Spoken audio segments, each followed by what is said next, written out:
Alrighty then, mic check, mic check. Welcome to a very special night. My name is Vinny Emini. I will be your host this evening. We are going to try to cover everything. We are entitling this the Everything AlgoBox. Everything you ever wanted to know, all in one swallow. So it's going to be a little bit odd. Actually, I don't think it's going to be odd. It'll be different.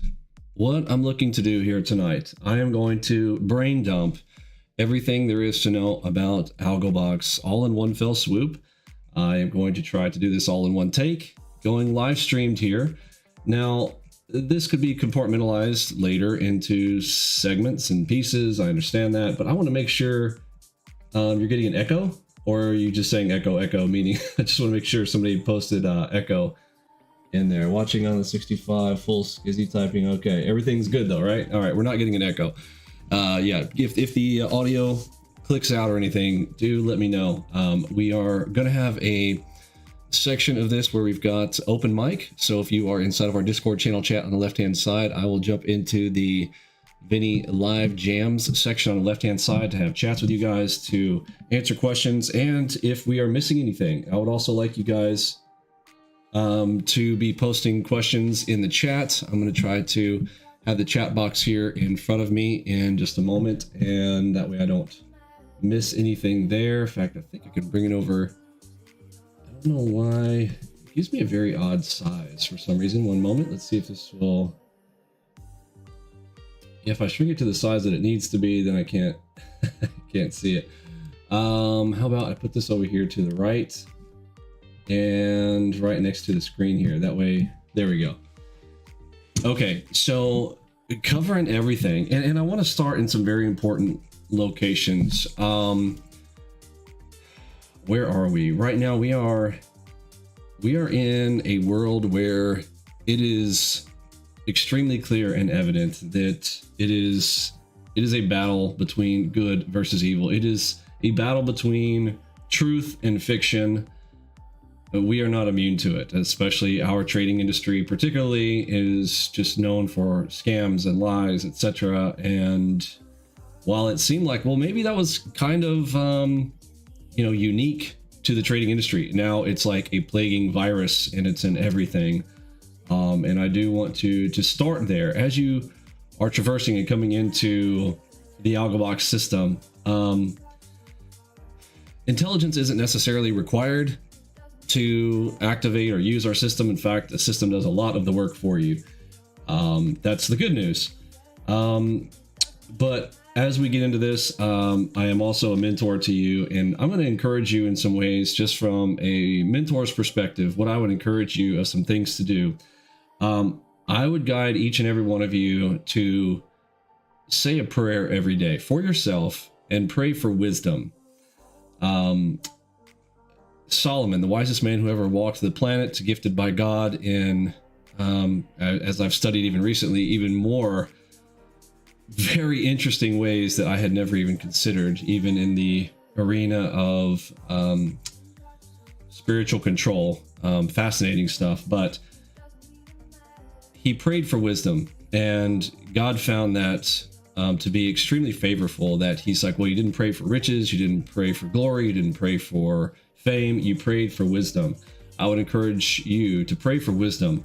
There is, in the book of James, it says that count it all joy when you face various trials and tribulations, for they build up in you perseverance and strength, and it perfects his work in you.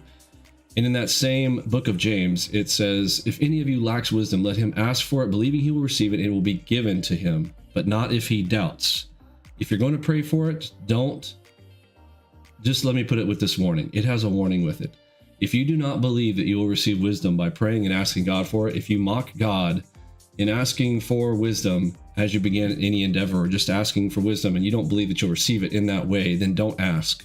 Because he says, if you doubt, you will be as a double-minded man, and you will be cast this way and that, as if you were in the waters and dashed into the rocks into pieces. And nobody wants that. All right, so take it seriously. These are things, as we start into this, I kind of want, as we begin this, you guys know who Tucker Carlson is at this point. I don't believe that anyone could possibly not know who the man is, but perhaps there are some who don't. But I'd like to have him bring our inaugural address as we progress forward into this. And as a motto of truth, the truth in trading that we aim to bring. And I'm going to play a clip from his most recent conversation at the Heritage Group. Give me a moment. I'm trying to pull it up here.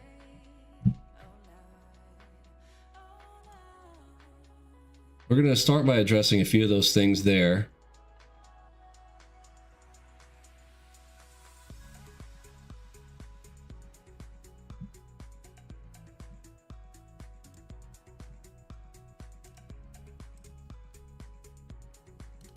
That I thought, I've just got to take some time off and think about why I was so unbelievably.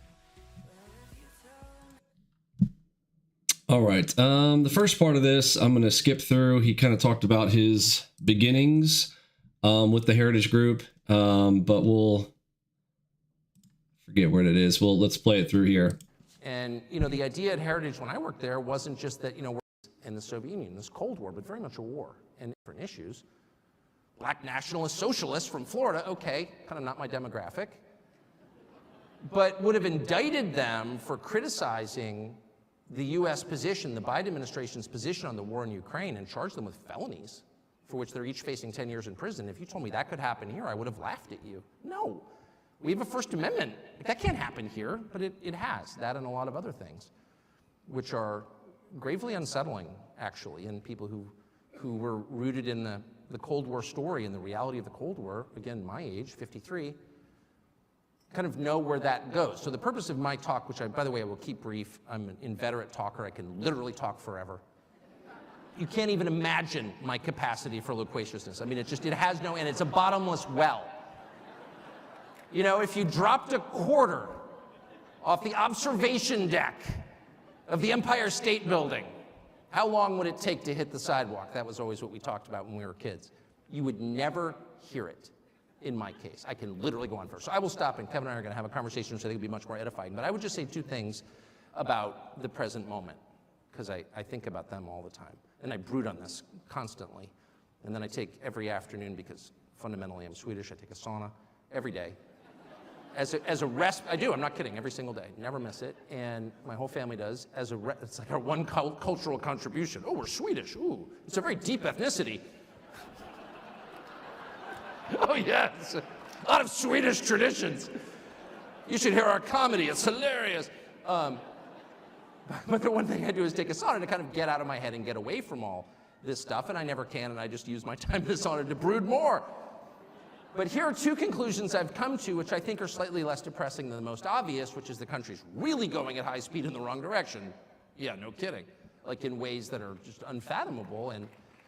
And for people my father's age, for example, who's 82 and such a decent man, and I could go on forever about my dad, who I saw this morning, you know, was just born in an orphanage called the Home for Little Wanderers in Boston, and became a success and the head of a federal agency and served in the Marine Corps and sort of lived the America that you imagine is possible for people who are smart and try hard and all that. For people of that age, it's too much, actually. The change is too by it. I would say two things that I think we're thinking about. The first is you look around and you see so many people break under the strain, under the downward pressure of whatever this is that we're going through. And you look with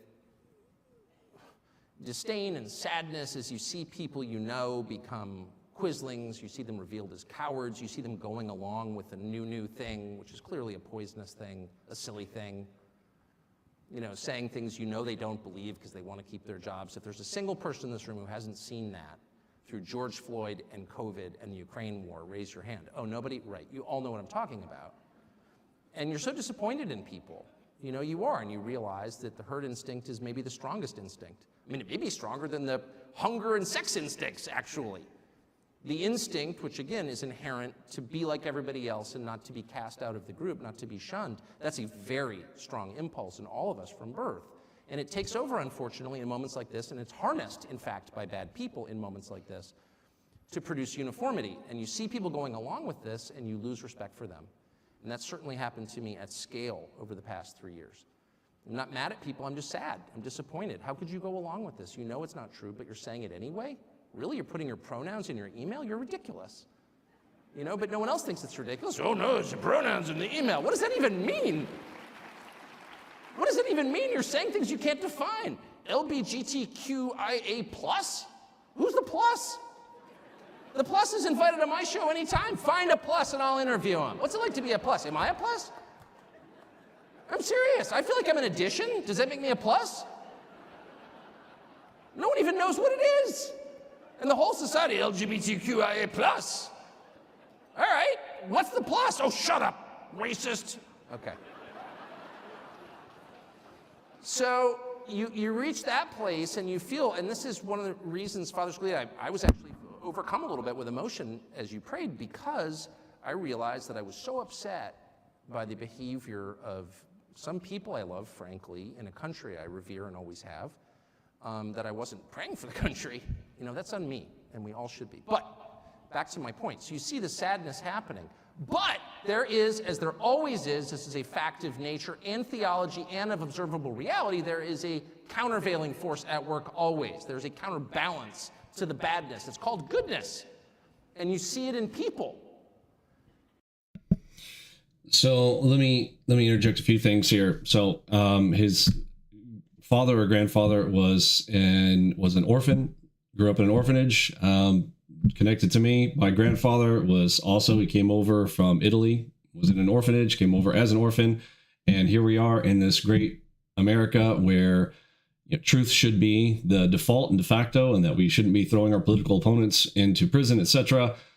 This herd mentality that he just spoke of, we have it here in the trading industry. It's like, if you're not ICT, then you don't know me. This horse manure bullshit. We all know it's bullshit, but you're being forced to try to push along with it and try to pretend like it's legit. And amongst others, there are many others, but this trading industry needs to flip on its head. But in the end, this final thing here where he says, but there is an opposing force. Folks, I want us to be the opposing force in all of this horse manure. We have been given the tool sets to do it. AlgoBox, I believe, is a gift from God himself, divinely placed into my mind, into translating it into something that gives us actionable entry point information that others cannot see on the charts, entries, exits, potentials, and I don't believe there's another system out there that can beat us. I have not seen it yet. And for that, again, I thank the Lord for it. I want to remind myself that we are blessed to have the capacity that we have. Tucker said, he found himself frustrated with himself that while they were in the middle of the prayer, he was, so upset by all this other stuff going on around him, he forgot to be praying for the country.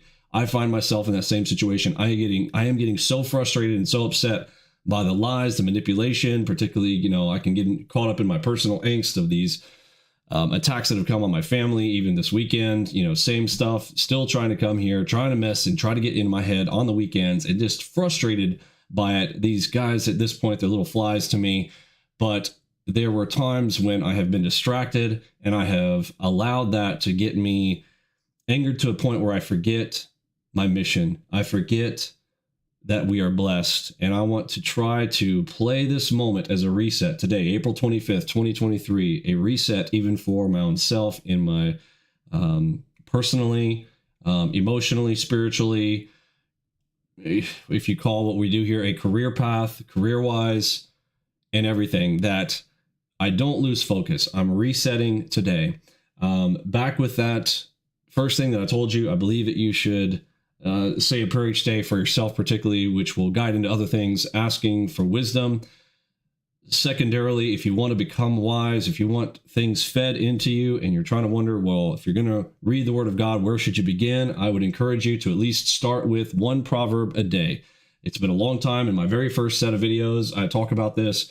There are 31 proverbs. There are 31 days in a month, and you can read one proverb a day. You can read it in one translation, and then the next month you can switch into another translation. Or if you want to keep at it until you've memorized it, there are several ways to do it, but you will find yourself in everyday situations where the word comes back to mind, where it's in your heart, but it becomes part of your mind, it becomes part of your aura and your persona, and you are capable of doing more things. It is the wisdom poured into man from God himself. So I would encourage you, if you want to start anywhere, to read those. And if it's not even reading, we have an audio series of this that was from YouTube. It's not ours, not taking credit for it, but if you are in our Discord room, at the top left, there is a menu called Proverb a Day right here. You guys can see this, right? Yeah.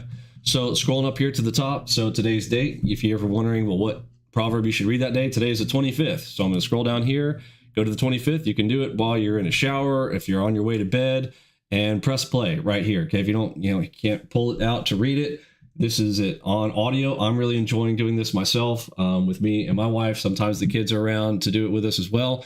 But again, gain some of that wisdom as we go forward into this. Again, just kind of starting this whole thing into a reset as we go into our trading. And yes, I promise we're getting back into trading. This is almost through. I just want him to give our inaugural address here as we begin a new season in AlgoBox on a new YouTube channel, where we are going to bring the truth and bring the light into the trading community at large at a bigger and larger scale.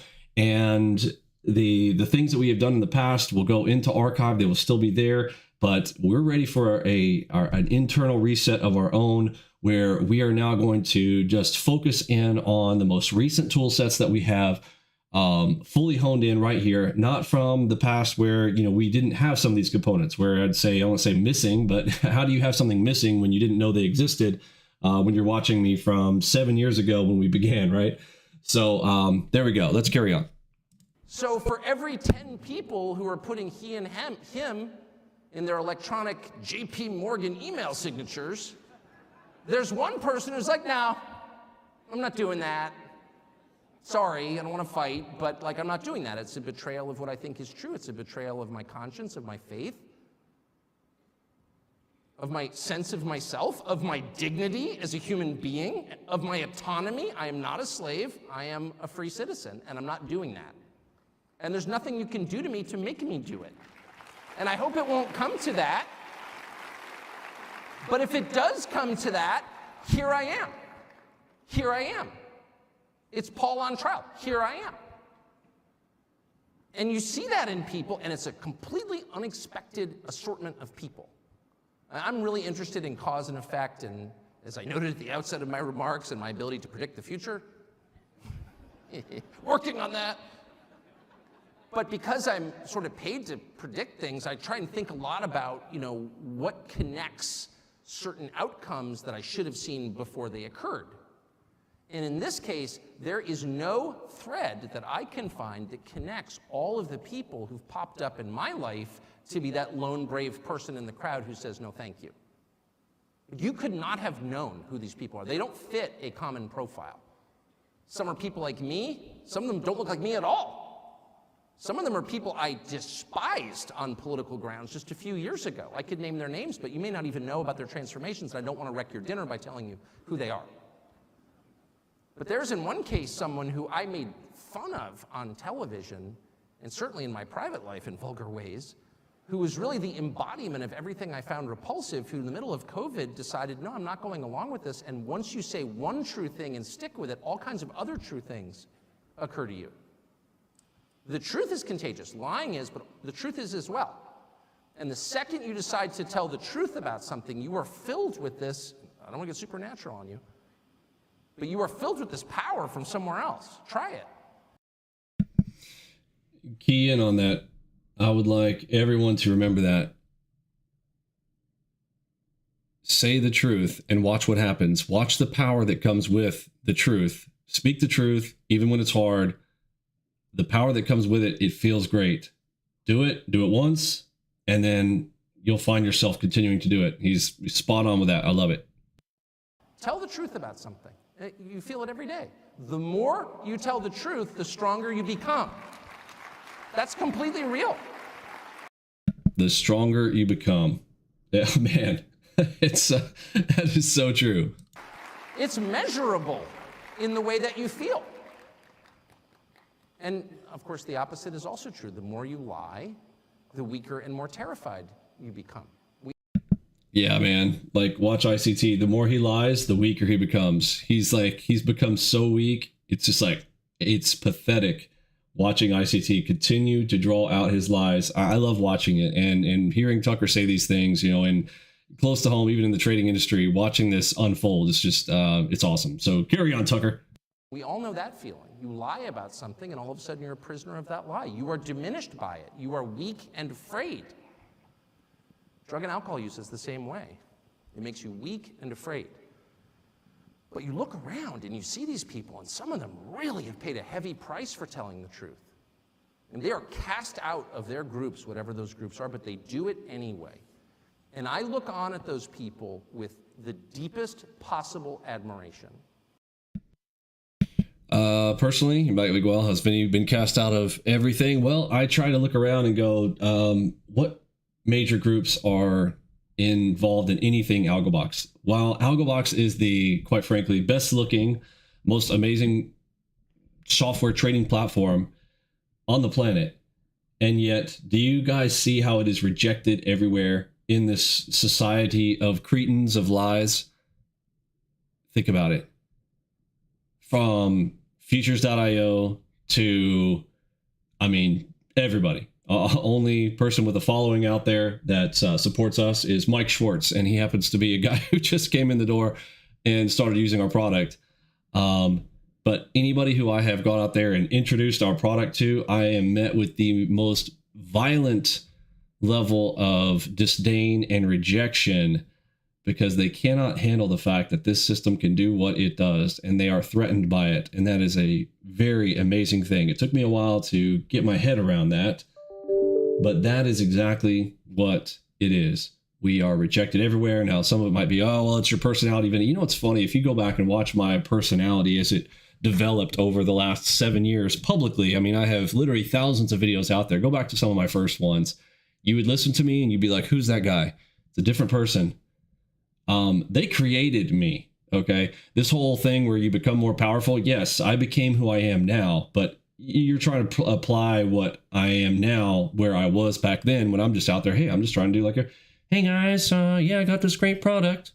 Yeah, you should check out my AlgoBox. Yeah, I got a track record and everything, and I got all this. I mean, absolute, how dare you bring a track record up in here? We don't do track records around here. How dare you? How dare you trade live in front of people? How dare you? I mean, it's almost sinister, but yeah, I can feel that. I know it. We're rejected by the trading community. If you try to present our product anywhere, what's funny is you could present any other software product in any room. Like, you go in there. I challenge you guys to go out there and find Speculator Seth, who is a little scumbag turd himself, jigsaw shill, and yet they'll let you talk about any software in his room except for AlgoBox. He went to such lengths so that you could not say the name Vinny. You cannot type VINNY in that Discord room. It is, or it was, the largest futures trade room before we overtook them. You know, I presented my software to them in a very nice way, and just, I mean, got crazy people jumping out of the woodwork, scammers instantaneously jumping all over it. Seth is a weak, you know, pathetic Democrat, you know, basically Joe Biden wuss type of personality, and went along with everybody else's blah and the hoorah, and had no spine, and regardless of the facts, was not interested in the facts, was just more interested in bowing to his puppeteers. And of course, you have Peter Davies of Jigsaw back there pulling the strings on him. And as of right now, oh man, did we get our first A $10. What is this? I don't even know what this is. What's this top chat thing? How does that work? I didn't even know you could do that. So our new channel, because we have turned on monetization to play the game, folks. We are going to play the game with all these scumbags. But yeah, I do see this super chat, I believe is what it's called. This is so cool. Thank you, millionaire. Awesome. $10. How about that? We got our first $10 on YouTube on a super chat. So thank you for that. I'm not used to that type of stuff because we have had monetization turned off for forever. But we are going to play the game, folks. We're coming in and we're playing to win.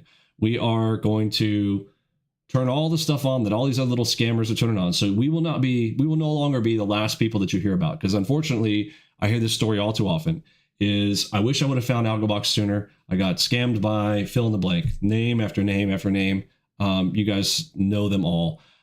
They advertise more, so they come at them more. And then eventually, after you start doing some extra homework, you eventually come and you find us. But by that point, a lot of times people are like so blown out, they're on their last 5K. This happens a lot.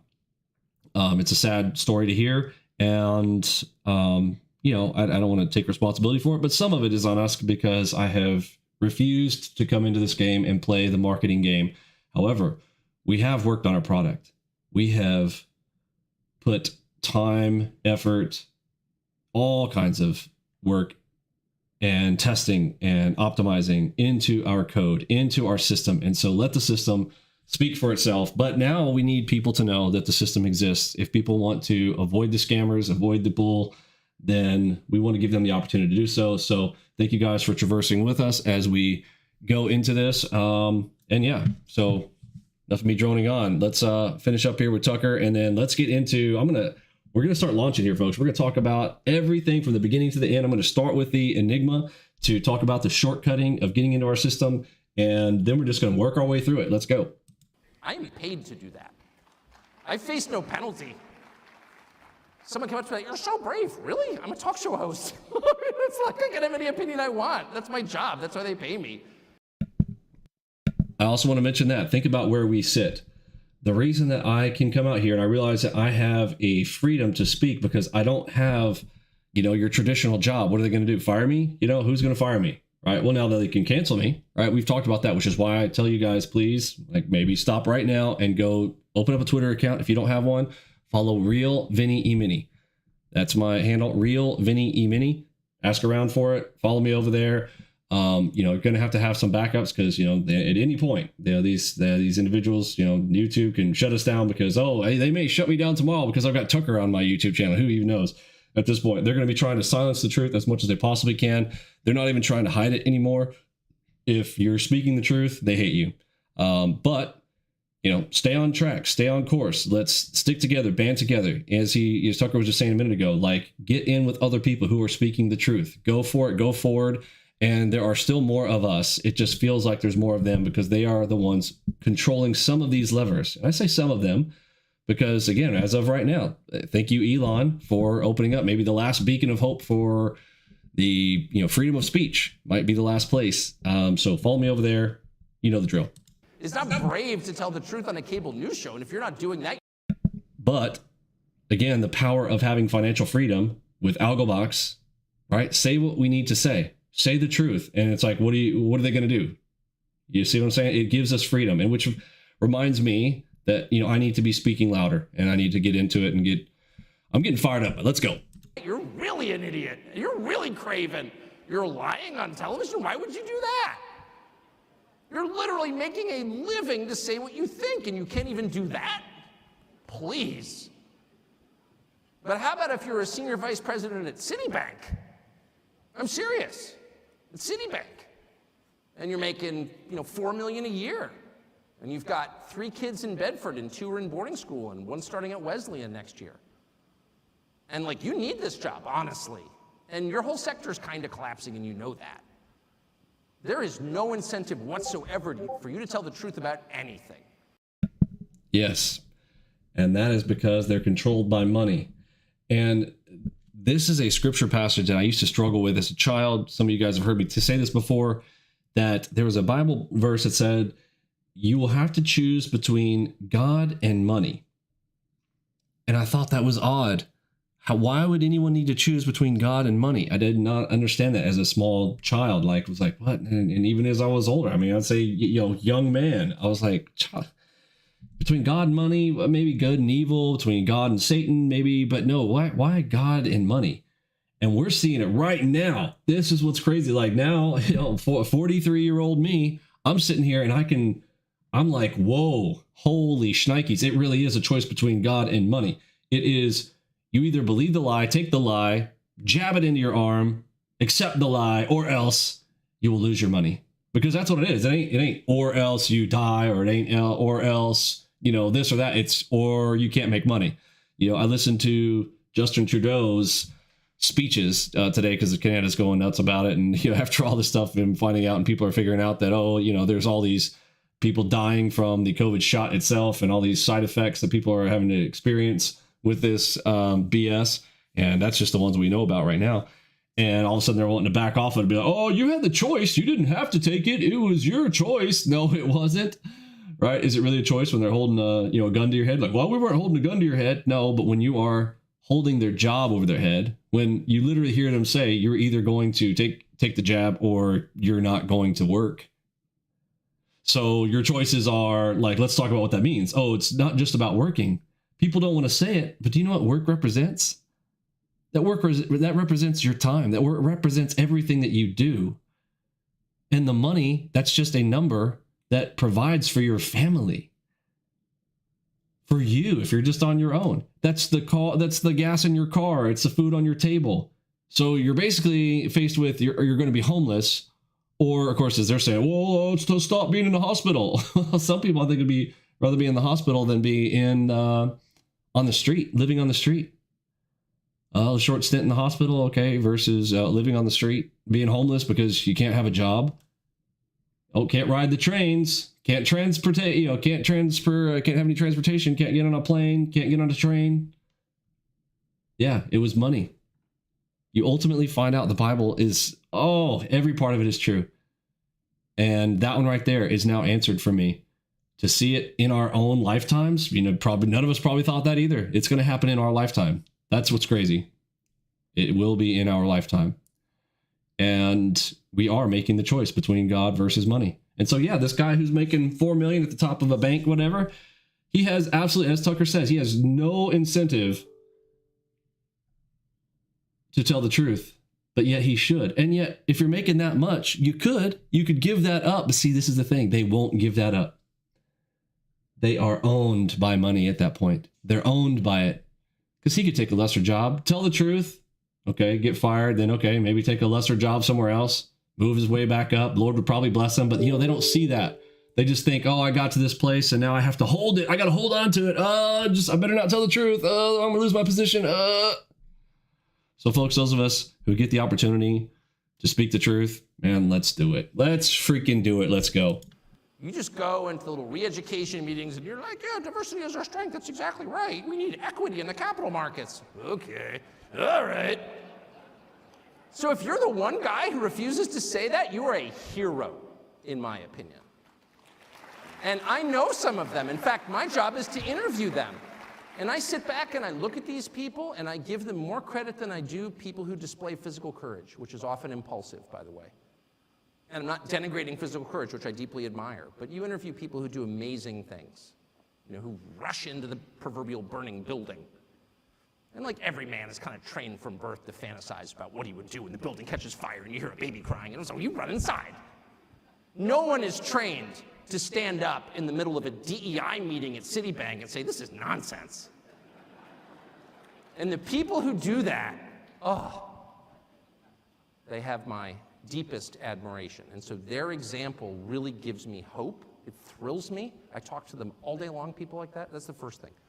We should, in this sad moment of profound and widespread destruction of the institutions that people who share our views built, by the way, earlier generations that would agree substantially with every person in this room, they built those and now they're being destroyed. And that's so depressing. But we can also see rising in the distance new things, new institutions led by new people who are every bit as brave as the people who came before us. Amen.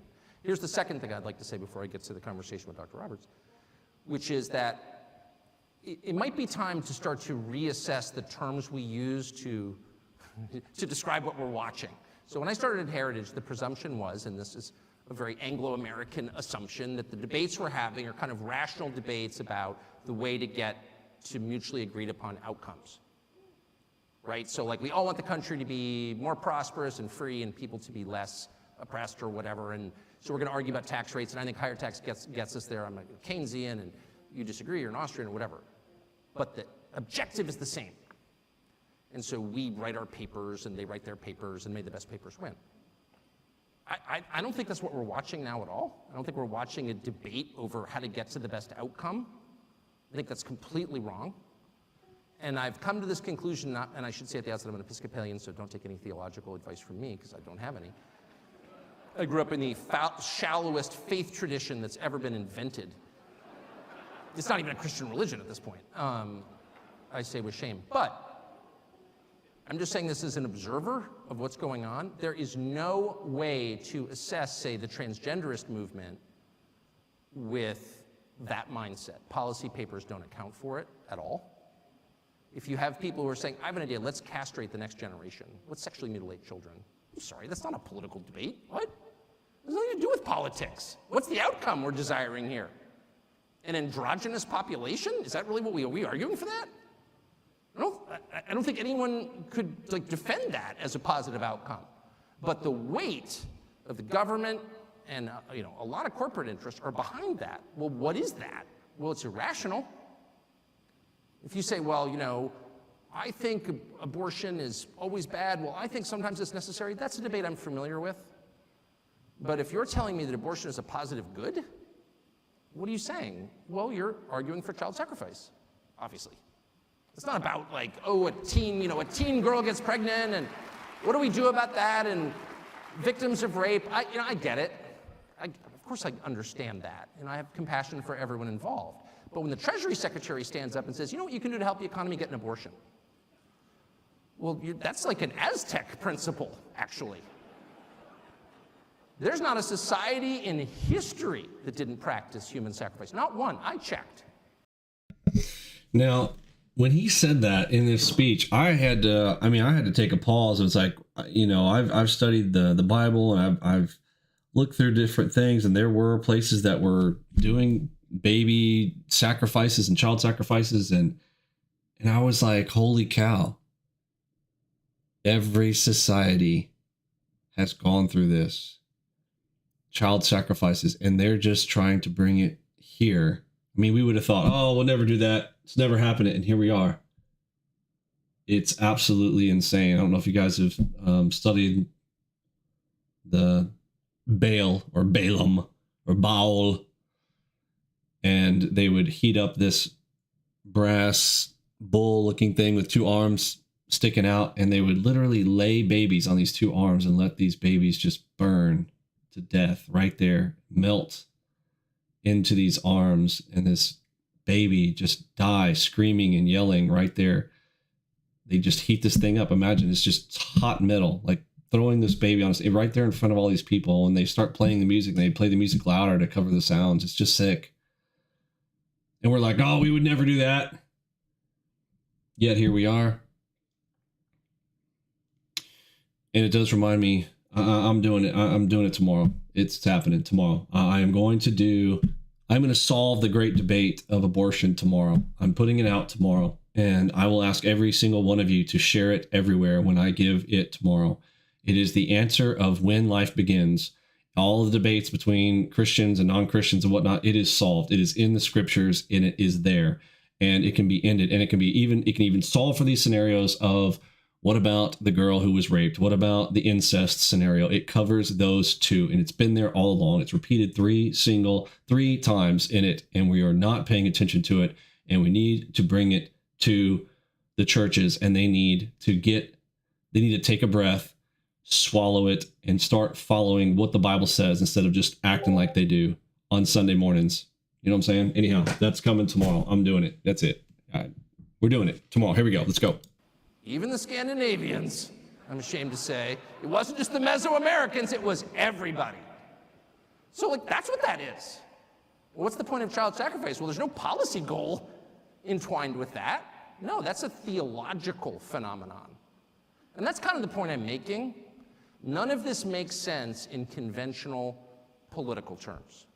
When people or crowds of people, or the largest crowd of people at all, which is the federal government, the largest human organization in human history, decide that the goal is to destroy things, destruction for its own sake. Hey, let's tear it down. What you're watching is not a political movement, it's evil.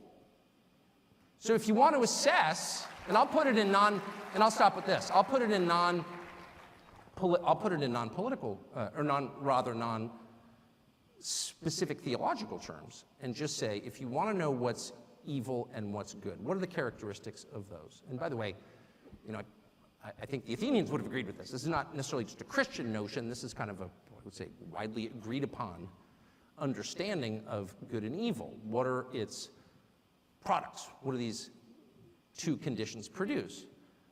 Well, I mean, good is characterized by order, calmness, tranquility, peace, whatever you want to call it, lack of conflict, cleanliness. Cleanliness is next to godliness. It's true, it is. And evil is characterized by their opposites: violence, hate, disorder, division, disorganization, and filth. So if you are all in on the things that produce the latter basket of outcomes, what you're really advocating for is evil. That's just true. I'm not calling for a religious war, far from it. I'm merely calling for an acknowledgement of what we're watching, which is not what, and I'm certainly not backing the Republican Party. I mean, ugh. I'm not making a partisan point at all.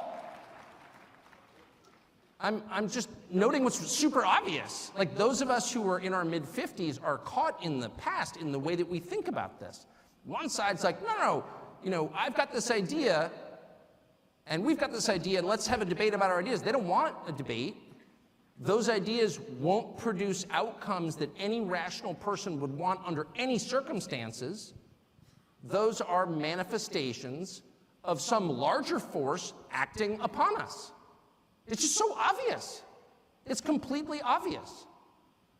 And I think two things. One, we should say that and stop engaging in these totally fraudulent debates where we are using the terms that we used in 1991 when I started at Heritage, as if maybe, I could just win the debate if I marshaled more facts. I've tried that, doesn't work. Yeah, like, facts don't matter anymore. Y'all notice that? Like, that's the new sign of knowing that you're obviously in this battle of good versus evil. Again, truth versus lies is, I give with the scenario with ICT. I go out there and I have brought facts and facts and facts and facts and facts and facts.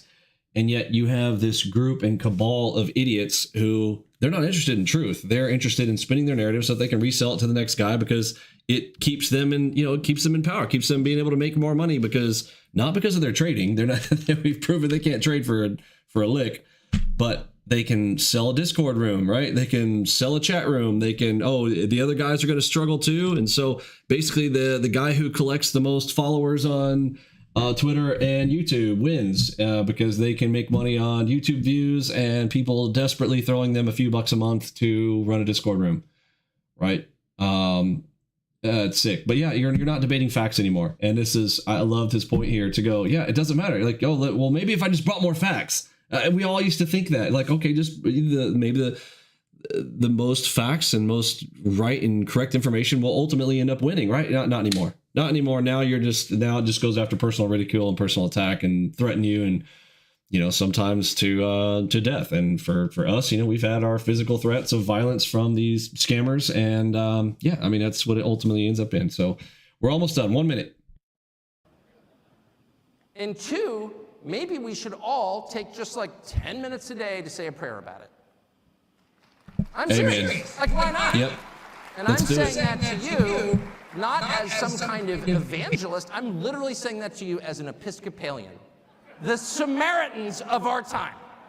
I'm coming to you from the most humble and lowly theological position you can. I'm literally an Episcopalian, okay? And even I have concluded, it might be worth taking just 10 minutes out of your busy schedule to say a prayer for the future. And I hope you will.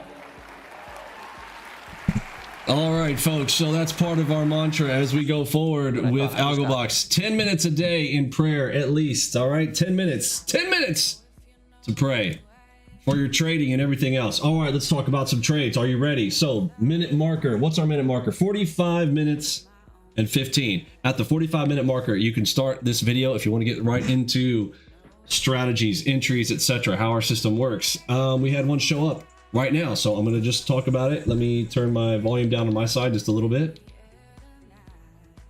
Helps me to think a bit. All right. Here we go. Pop quiz. What's this called right here? Who can name that? You guys been following along with us for a while. What do I call this one? What is that entry? Long setup. What's it called? Got a name for it. Enigma plus across the moonshot. Yes, BBQ Sizzle coming in hot. This is the moonshot. Write it down. It is an Enigma plus across. Boom. Moonshot. This is how we operate inside of AlgoBox. There are a series of events that we put together, add them together, and build confluence, higher time frames into lower. And then some of these, like the Enigma, are the cheat sheet. This is the quick and fast path. But I'm going to go all the way back real quick to how do you get started with us? You need to get inside of Discord. This is a barrier for some people for some reason. Can't get into Discord. Let's solve that problem real fast and show you how to get your questions answered. On the left-hand wall first, you need to come over here to our website, algoboxpro.com. Come up here to the trade room. Click on the trade room button right here. And I mean, it literally says right here, click to join Discord here. If you scroll down, there's lots of places and ways. There's a video right here, how to join Discord. So if you're lost, again, whole video walking you through, but you've got to get inside of Discord. For some reason, people struggle with, all right, Vinny, I can't figure out how to get into Discord. Okay, here it is. This is it. First thing, you got to get in here and just drop everything else. Well, I'm going to go watch some other videos and I'll come back to that. Listen, stop. No. Very first thing, get inside of Discord. All right, can I make that any clearer? No, get inside of Discord. Everything starts inside of Discord. You're going to be able to get your questions answered. You're going to be getting in the proper location to watch the videos in the proper order. A lot of people come out here and fumble around in YouTube videos, just randomly going through videos. Of course, if you're going through this video here, again, I'm going to try to cover absolutely everything from end to end. So this could be the end all be all, but then you're going to have to rummage through a really long video to find stuff. So that's probably not ideal either. So on the left-hand side of Discord, once you are in there, now you will not have access to everything when you first come in. If you are not a member with us, then you're going to have a limited set of things on the left-hand side, but you want to become familiar with a few locations. Number one is the public chat room, because if you have any questions, the first thing you should be doing is asking in the public chat, because somebody can answer that question. It doesn't have to be me or Curtis or one of our moderators. You can come right in here to the public chat. We are at, like, I believe 38,000, approaching 40,000 people now, but right here into pub chat. Okay, click right there. Each of these little areas on the left-hand side is, some people refer to them as menus. Sometimes they're called rooms, but each one of these is a room or menu item. So click on the pub chat and you will see all of the chatter going on here with all of our members. And you can just click right in here and type in your question and someone will get that answered for you. Now there's also an ask questions section. If you would like to see me answer a question specifically in a video, or want it to highlight, like, hey, I've got a more complex question or something about buying or joining or whatever, right here in the ask questions section, it is right there. It does say ask questions. It's really just to make it even more obvious to go here, type right here, ask a question. There is a start here section at the very, very top. Most important spot if you are getting started. Obviously, I think it should be obvious to click right there on the start here section. You'll scroll up to the top and there is a set of videos. Very first video says, click here to learn how to get started. I think that might kind of tell you what's going on right there. Click here to learn how to get started. We have a 120-day program. That is the basis for kind of how we get you trained up. The estimate is 120 days. Now, again, some people are faster, some people are slower, but what does that break down into? You will see 3 sets of 40. So 120 divided by 3 is 40-day sections. So 40, 40, 40. this is kind of how things break down for you if you are getting started with us. Now, first sets of things, you need to talk about your hardware. You really need a kind of a decent PC, and the faster your PC, the better your computer's going to react. And just again, everything that we do here is about trading the markets like a video game, and any video gamer will tell you a faster machine means better gaming. Okay, better gaming, better hardware. So get yourself a decent system. It doesn't have to be expensive. If you want to go into our room, one of the things you can do is type !computer, !computer, boom.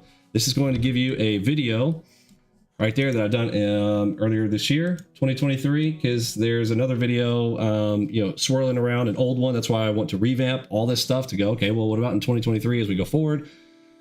This is a walkthrough on how to configure a relatively inexpensive PC and hardware to get started on. It's just a gaming computer, nothing super special about it, but it is, buy the fastest CPU that you can. The rest doesn't matter. Don't care what kind of video card or memory or any of that kind of stuff.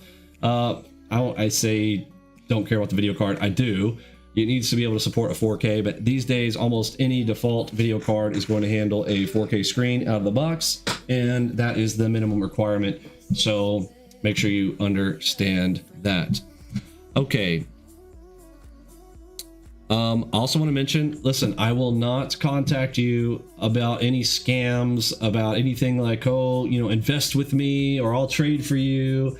Any of those scams. Okay, there's a lot of scams out there. People will copy accounts. They'll copy my image. They'll copy my likeness and whatnot. If Vinny Emini is contacting you and they're all acting nice to you and everything, trust me, that ain't me. Okay.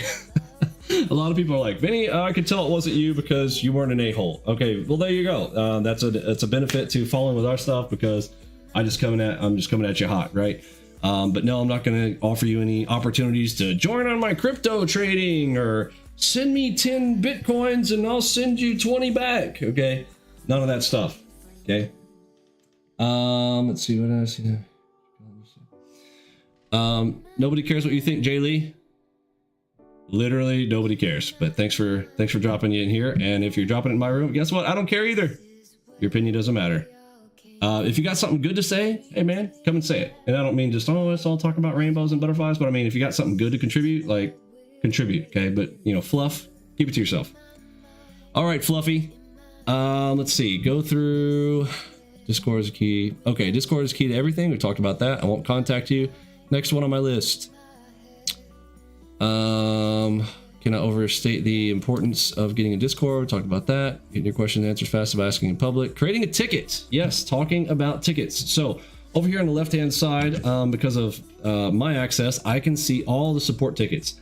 Let me show you guys, maybe it's kind of helps you to understand what's going on the back end. How do we handle tickets? So on the left hand side, if you create a ticket, you will get, so if let's say that Son DeVito, okay, he created a ticket. So there is a little room that creates itself, and it's just, his ticket. He's the only person who has access to that. Him and the tech support representative who claims his ticket. So I'm going to go ahead in here and use his as an example. I'm going to go up here at the top, and I'm going to go ahead and I'm going to claim this ticket by clicking the claim button. You guys don't have to do this, but just know that this is going to tell him, hey, Vinny's claimed, he's working on your ticket. Inside of this little area here, it's just a conversation between you and me. Anything you want to put in here of, help us out, post screenshots of any issues that you're having. He's having some issues with his machine ID. We can get those things fixed up for people right in there. So to create a ticket, come up here, top left, click on technical support. Inside of technical support, to create a ticket, you are going to hit that button right there, open a support ticket. Now there's a few little steps here. People kind of get they miss this a few times. When you press this button, this is what creates your ticket over here on the left. Let me say that one more time. Press that button. It will create a little room over there on the left. You'll want to go into it. It's not going to take you automatically over into it. At least I don't believe. Yeah, it doesn't. Okay. Just tells you, okay, I opened a ticket. Now, when it says you opened a ticket, that is clickable. Okay, so it can take me straight to there if I click it right there, or you'll notice over here on the left, it created a new little room with ticket dash my name in it. And again, I would go right in here and say, hey, I'm having issues with my blah, and hopefully we would include a screenshot and post it in there. Here's the error message I'm getting, etc. If it is a text like a machine ID, please include a machine ID. If it is a machine ID issue, please don't post just a screenshot, although the screenshots are helpful. The machine ID itself, if you copy paste it, it really saves us some time and headache from me having to type things in, or any of our other support ticket guys who are working on those tickets. Please help them out by posting the text. If you are requested to get on TeamViewer chat, we do have helpful links right here to get into a ticket. If you need to remote into your machine and help you out, download the TeamViewer, install it, and then you'll get some information how to allow us to connect. It's an ID and a password. That password does not stay the same. Don't worry about giving us that password, because the password will change every time someone connects, and it generates a new password, or if you reboot your computer, new password, etc. So it is, people are concerned with security and things that sort. We are the only people that would have, access to that for that moment in that session as you give it to us, and then it rotates out. So don't worry about, well, what if my password's out there? They know my password all the time. They can connect anytime. No, that's not true. We only can connect to that one time.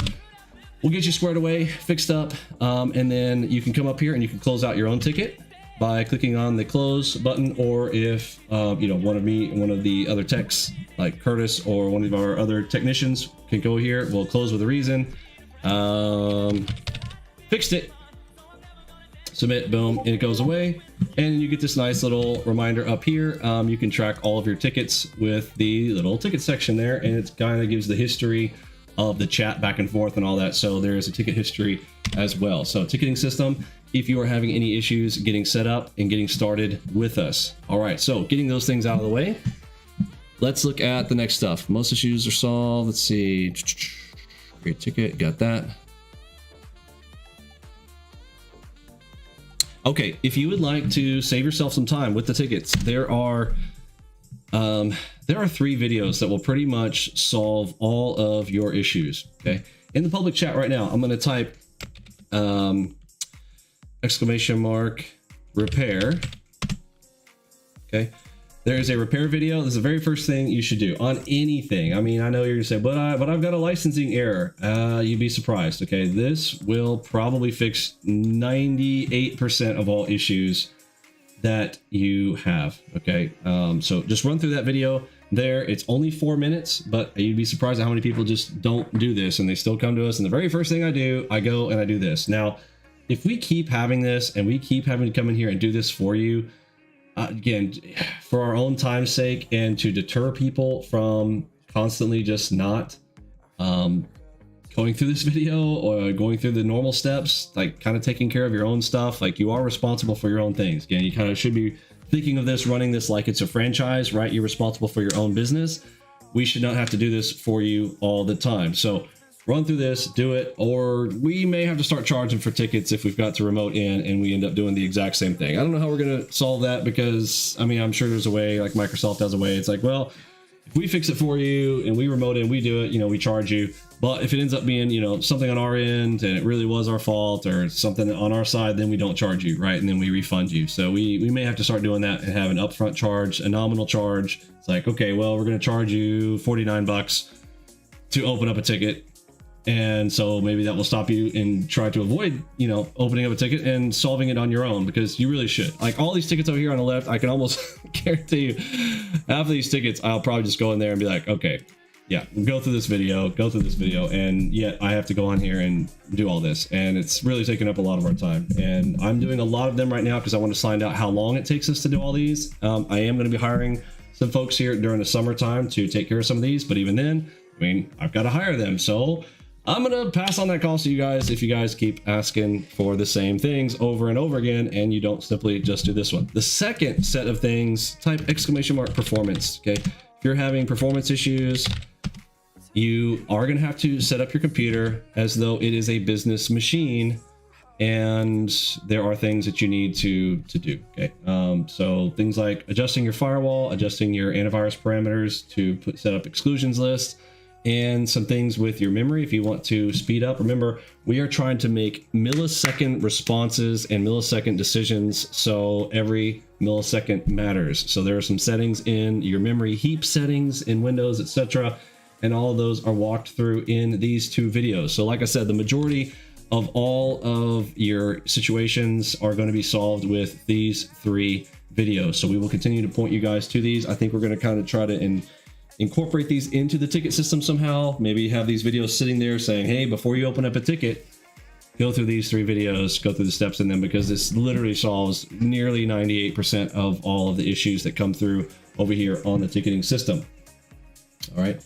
Is there a way to post that video link on the same page when someone starts to open a ticket? Yeah, exactly, BBQ. It's exactly what we were thinking to do. Like here in technical support, maybe we put it before this to say, hey, before you open up a ticket, go through these videos. But you know how it is. Like a lot of people, while I've got this giant screen showing you this, a lot of people I've seen, I log into their PCs, they're on their little laptops, and this is what they can see. I mean, it's literally like, I don't know how they function, right? But we have people like this, right? And they're the ones who put in the most tickets, I'll be honest. So me trying to put more information in this section, and half of them can't, I mean, they've got like the reading capacity of John Fetterman. Is it John? Is it John Fetterman, the senator from Pennsylvania? Something Fetterman, you know the guy. Did y'all hear him try to read recently? Oh my word. Like listening to a first grader try to read for the first time. Sad. But yeah, I've got a code for the lowest wrong, you know what I mean? All right, dismiss message. There we go. Okay, so that covers that section on tickets. Do those 3 things first. Yes, getting started, doing 2-week free trial, explaining. Okay, what is the 2-week free trial for? Let's talk about the 2-week free trial. The 2-week free trial, you are not going to learn everything about AlgoBox. The 2-week free trial is designed for you to come in here, come inside. If you've seen some YouTube videos from us, hopefully you've seen a few of our live streams. You've seen, our results. I think it's really for us to introduce ourselves to you and go, well, is the system really that good? Does it really show me pinpoint entries in real time the second that it does it, like I've seen on videos? Yes, it does. Some people are like, well, can I extend it for a little bit longer? I want to learn a little bit more about it. No, the answer is no. So here's how the 2-week free trial thing works. Okay. It is designed to give you a taste, let you feel it, understand that there's, no smoke and mirrors here, that it works just like we show it in our YouTube videos. You can come up here into the testimonial section, see the results. The idea is for you to decide, is this a system that you want to learn? If this is a place for you, you see it, you should be able to know, right? And if you don't, I'll tell you this, like if you can't figure it out by hanging out in our room, seeing our results, seeing how we interact, seeing how we approach the markets with a video game, like watching us, you don't have to do it yourself. Because a lot of people think, oh, well, I did really good in my 2-week free trial, but there are some people who are like, well, I don't know, I didn't really do that great in my 2-week free trial. I'm not here to say that you're gonna, knock it out of the park in your 2-week free trial, although many people absolutely do. People who, understand the markets and are coming to a tool like ours, it can be very, very easy to knock down some seriously solid results. It is absolutely possible and happens quite often. Okay. But it's not designed for you to learn everything. It's going to take you 40 days, and you do not have access to just going straight in and have access to the videos that everyone else has access to who have already purchased. So the 2-week free trial is a taste, okay? And it's for you to make a decision whether you want to be here with us or not. And again, the room still remains open to you, even after the 2-week free trial of the software itself. Look, the room is open to you, okay? Some of our free tools, the Mac VU filter, this room right here is extremely powerful. What does this do? This gives you the, it's a filter, tool to kind of give you the overall direction of the 4 primary instruments that we trade. This is NASDAQ, Dow, Russell, and ES. Those 4 instruments giving you the conglomeration of what we call the Mac V filter, but across all of them, and knowing all of them in one place. So do you need to look at all 4? No, you can look simply right there and know right now we are in moderate buy. So we should be looking for the best positions are going to be to the long side as of this time. Again, nothing's 100%, as you know, but if you are looking for a tool set to help you and guide you, these are there. This is free. The audio box room also, as of right now, is free. I don't think this is going to be free for forever. Don't think enough people are, believing or understanding that just, when it's free, unfortunately, it doesn't give as much value. This is an extremely valuable room. I cannot downplay this room at all. Like, I can't stress how powerful this room is. Just on any other trading strategy, you could be trading something else completely outside of us, but if you had access to this E-mini trade floor, this is the Flowmaster audio box room, and hearing the power of the speed and size on the tape is extremely helpful on any type of trading strategy. We just happen to have it added in with ours, and that is also open to the public. And for now, I don't think that that's going to be free for forever. So if you want to come and check it out, though, as of today, and has been for the last 2.5 years that we've had it open, has been available to the public. Okay, let's see. So after your 2-week free trial, if you did want to, dip your toe in the water, you're like, well, I'm not ready to necessarily fully commit and go, necessarily lifetime. You can come up here to our plans and pricing, as of today. So this is normally 10 grand. It's on sale for 6K. If you want to jump in and you're like, well, I'm not necessarily ready for that. Okay, no problem. Well, here's grab a month for yourself. $333 for 1 month. Come hang out, about $10 a day, and come hang out and get access to all of the training, get access to everything, and see what you want to do. But people who are continuously asking for, hey, can I get an extra 2 weeks trial kind of thing again? We're kind of tired of doing that. We're not doing that anymore. If there's plenty to decide. We are still more transparent than any other setup and room out there. All of the rooms, they charge you to be in the room. Ours is free to the public, open, and all that. And the only thing you're paying for is access to the software. And again, the software is a trade room in itself. So let's talk about that. Okay. What is AlgoBox? AlgoBox is a trade room in itself. I want to let that marinate for a moment. AlgoBox is a trade room. Okay. People come and ask me, hey, Vinny, when does the trade room open? Well, they're used to other trade rooms where, somebody gets on a microphone and is telling them, okay, guys, so I got a pullback. So here we go. I got this curvature. Now we're going to pull back right here. So I'm going to enter in right here. We're going to go along. Okay. Well, if they were that good, okay.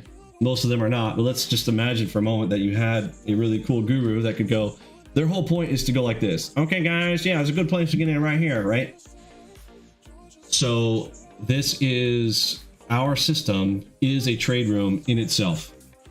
Does everybody understand that? Like, if something shows up on your chart like this and says, here's a good opportunity, here is a moonshot opportunity to get in long, and that I've taught you, stop goes at the bottom of the Enigma, okay, and you're entering in on the moonshot long, holding for 20 ticks for target 1, and you're holding a runner until you see a red or an opposing red or pink, right? Or, it could be, you could exit on a cross like this one. If you want to exit right here, that's fine. But the best trades, if it's with the MACV, like earlier when it was green, fine, you can hold it. And then I may not want to exit that until I get up there to 13,000 on the red, right? So you understand that this code functions as a trade room. Anyone have any questions on that, or does everybody understand that? If you understand that this is a trade room in code, the code itself is a trade room based on that theory there, where I'm saying that it's going to show you the entries and exits like a guru would. In fact, it will also audio cue you, right? Because isn't that what a trade room is when, some guru is telling you, okay, guys, here we go. I'm going to get in long right here. And usually you should trade against them. Like, you would probably make more money trading against them than you do with them. But let's say that they call it out, right? You get an audio cue from them to do fill in the blank, whatever that is. So this does the same thing. You get it? Except this is the guru that never sleeps, and it's better than the guru. You get it? So this is why, again, I personally believe, my feeling is this is the greatest trade room on earth, quite frankly. Coded in a box. You get it? Type of 1. If you're confused by that, type of 2. Where's Fluffy at? Oh, Fluffy's got a question. Vinny, did you write AlgoBox yourself? Yeah, I did. Can you explain the origin? God. If you want to see the very beginnings, I did an interview with Triforce. So type in Vinny Emini interview. You want to hear how it all began. I'll give the short version of how at least I started. I'm minding my own business. I'm a coder, doing coding things, doing database coding at the time, working with a guy named Tuan Nguyen at a bank, and we're sitting over there in our cubicle areas, and he comes over and he's telling me about how he made like I can't remember if it was 6,000 or 8,000. Now I'm fuzzy on 6,000 or 8,000 bucks I made last night. I was like, what's that? How'd you do that? He's like, oh, I'm trading earnings reports. Oh, earnings reports. I'm like, I have no idea what that is. Okay. I mean, I was like, I knew it had something to do with stocks because I'm like, I took some, did some stocks in college, but I'm like, okay, don't know really what that is. I'm about 25 years old, about to get married and stuff. And this guy's telling me about it. And I'm like, okay, $6,000. I'm like, okay, so tell me about it. That's where it started. So Tuan Nguyen tells me he makes $6,000. He starts telling me that I should, look into these earnings report things and, basically predict what it was. First trade I took was on VDSI. But rather than making money, instead of making money, I lost a bunch of money on VDSI first thing. So that got me into it. There's how it all started. So origins of how it all began starts out with a fail and then my obsession to learn what I thought was to just learn the markets, because I'm like, oh, well, anything can be learned, because my whole life I was valedictorian in my high school class. I was president of McKinney Texas A&M University. My whole life was about, achieving something by getting into something, diving, going all the way in and going harder and farther than everyone else would. Okay. So I just figured this is just like anything else. It would just be a dive in and learn it and learn to earn. And there you go. But then you come to find out you get into an industry full of liars, filled with filthy scumbag liars. And you don't know that when you first come in. So first thing I get introduced to is Invest Tools. I don't know if they're around anymore. They were kind of attached with Thinkorswim back in the day before Thinkorswim got bought by TD Ameritrade. Thinkorswim was developed by Tom Sosnoff, who's now he's the founder of Tastyworks, and he's doing all the Tastyworks stuff now. But he's kind of a geek like me, and coder, and that's why he's able to do what he did. Why he's had such great success. Our system. So I believe, somebody correct me on this. Can somebody Google this? How much did Tom Sosnoff sell Thinkorswim to TD Ameritrade? I think it was 500 million, but can somebody get me the number on that?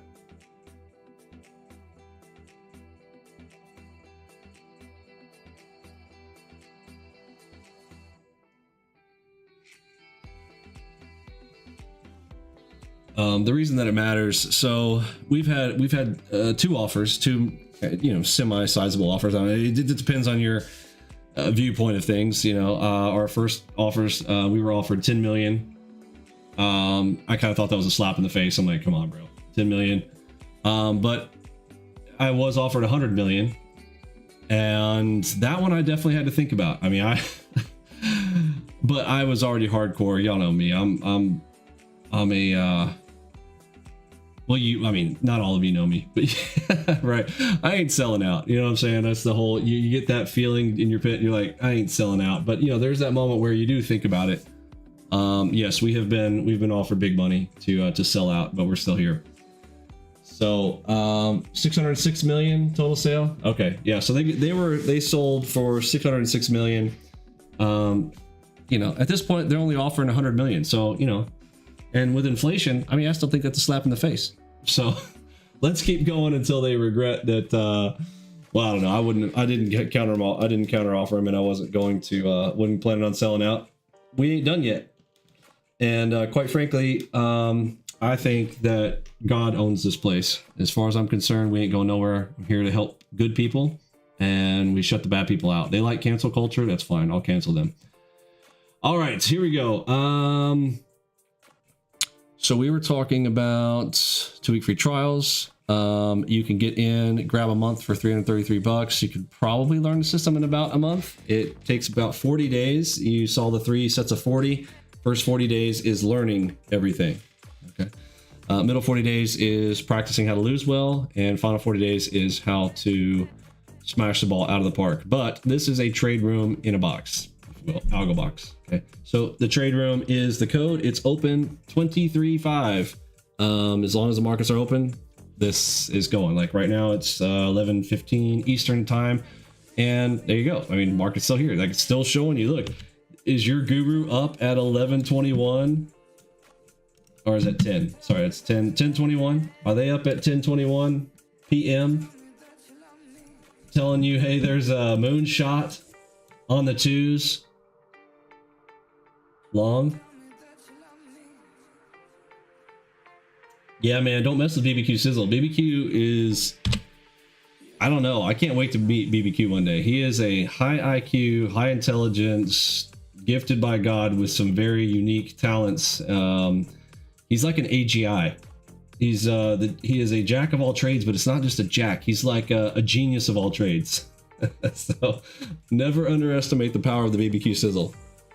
He's a special one. Yeah, so trade room in a box, right? Any time of day. So no, you don't need to come and ask me, hey Vinny, what time are you going live? When are you going to start telling me what to take a trade on? I can teach you what this is. It's a moonshot. We go long, super hard, muy hard, very hard, very, very hard. Right. And I found myself, there was a time when I was, in there kind of calling things out. But when you already have these showing up in real time, okay, like let's say that, boom, that pops up. By the time I say the sentence, hey everybody, do you see the moonshot at 10:08 on the 2s, algo bars on the NASDAQ 06 contract? By the time I say all that, I mean, you're already in the trade. Like everybody's already in the trade. Like you finally, you start feeling weird because you're like, hey guys, did you see that? Everybody's like, yes, of course we see that. It's like, thank you, Captain Obvious. So it makes the, yeah, Vinny's always around. That's right. It's kind of my joke about I'm always around. I'm always there, right? I've programmed my brain into this, my method of approaching the markets. Now, let's talk about the full approach. Like, why is AlgoBox so powerful? So there are things that you need to line up the markets, right? There's structure. What's a structure? That's things like wedges, channels, your typical stuff, descending wedge, ascending wedge. That's traditional technical analysis. That has some merit to it, right? Then you've got ABCD, Fibonacci level stuff, right? Like the whole world and everything in creation has Fibonacci sequences in it. So there's some merits to Fibonacci. There's some merits to well, I don't want to say double cross, double moves. That's how we interpret it. But two-legged moves, where you see, double-sized moves. We know about that. Like, for instance, ABCD, right? Like you see ABCD patterns, and those are types of structures. But now, what about order flow? So now we start to add in order flow into our components, and order flow, that is kind of the new hotness, and everybody kind of should know by now, if they don't know, that that's really under the hood what moves markets. And you used to not be able to have access to that, millisecond and now nanosecond data, but now we do. And interpreting that, so Enigma has a very specific set of calculations that I call it the Enigma for a reason. There's only one thing inside of my whole arsenal of things that I don't tell you about how it works. Okay? And that is the Enigma. Internally, there are multiple things, including structural components, but the heaviest component that is a game changer in here are the order flow components inside of the Enigma, which is why it is so powerful and can be used nearly on its own, with just, the slightest amount of filtering for direction and sizing. So the Enigma, starting there, I would say it is the shortcut. If you were to pony up, the whole concept of earn while you learn. So as we start to go into this stuff, I don't know, like a NinjaTrader has this thing where they say, put up your disclaimer every hour if you're going to go multiple hours. There we go. So folks, don't forget, trading is risky. Although at the bottom right-hand corner of the screen, I have it all the time. Trading is risky. You know the whole drill. But if you are going to be taking trades, you know, everything here is for education and entertainment purposes only, blah, blah, blah, blah, blah. Our results are not typical, yada, yada, yada. Okay. You know the drill. But if trading is for you, and you're looking for systems to give you mechanical opportunities for trade entries and exits, that's what we focus on. That's our specialty. Okay. Yes, harmonic structures. Thank you, Zachary. So our primary structures, I would consider them to be harmonics. I don't know if I have any harmonics turned on here right now. Yeah, this one does. Are there any showing? Yeah, there's a cipher break. Lower time frames. I don't think I've got it on this one either. I moved this one to be pure. Yeah, this one's a pure as well for timings. I don't think I've got harmonics on any of these right now, but we'll come back. We'll show some other workspaces. The Enigma, let's focus on that here real quick. The Enigma is a shortcut to everything else that I'm about to tell you. Okay. So if you're starting right here, starting out with us, if you're wondering whether you should get the Enigma pack or not, well, I mean, sure. I'm just giving you my honest opinion. I think you should probably add the Enigma pack. You will regret it if you don't later. My personal opinion.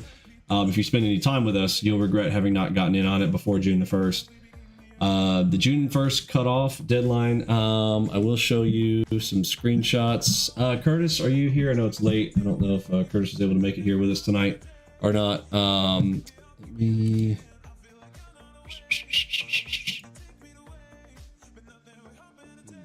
pull up some.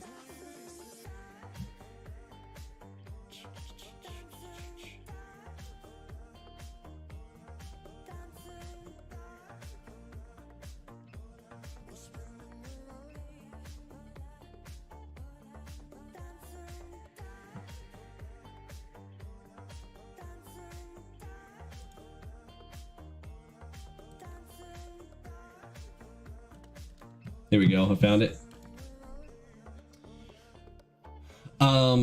So there are some other competitors out there with auto entry, auto arm systems, the arm disarm. What do you want to call it? I don't want to call it philosophy or theory, but the arm disarm, I'm going to call it a feature. The arm disarm for Enigma will be included for anybody joining us prior to June the 1st. And then it will be for platinum members only after that.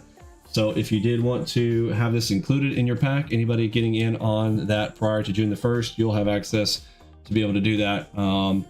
If you've traded the Enigma, you'll understand why this would be helpful for you, getting pinpoint, like perfect entry locations with, I don't want to say without slippage, but without your slowness, without the human, like, oh, look, there's an Enigma, click. Okay. that timing is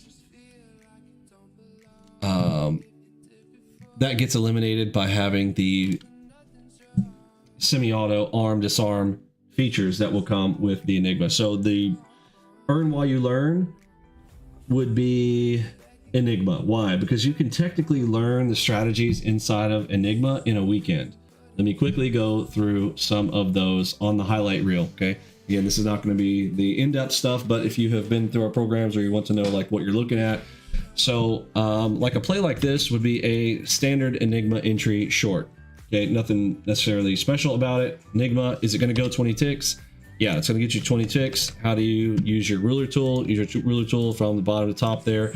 While that may not seem like much, what's your estimate? So y'all can probably see that. But if you had to estimate how big a drop that is, did you estimate that that is going to give you 61 ticks? And no, we don't talk about in points. Anybody who wants to start talking about in points, I will kick you out. It is people, while they think that they're talking smart when they talk in points, it is actually a retarded way to speak. You should not speak in points, because when you are trading multiple instruments, point values differ and are a waste of time and space. if you're trying to be efficient. So that is a 61 tick drop right there. So for our standard Enigma entry, we are going to be targeting for target 1. I'm looking for a 20 tick off of the lower time frames. You know, as you go higher and higher, like that gets larger, but we're looking for a 20 tick for T1, target 1 there, and then a runner. Standard operating procedure with the majority of these strategies. Again, look, feel free to do what you want, but you guys are coming here to learn from me. How do I trade them? What's my strategy? How do I approach these? This is how I approach these strategies. I'm looking for target 1 of 20 ticks and a runner. What is the runner? The runner is going to hold until we reach an opposing signal. So for this one, I would be exiting on a green line right there. So target 1, 20 ticks. To get to 20 would be, let's see, that's 31 to there. So whoops,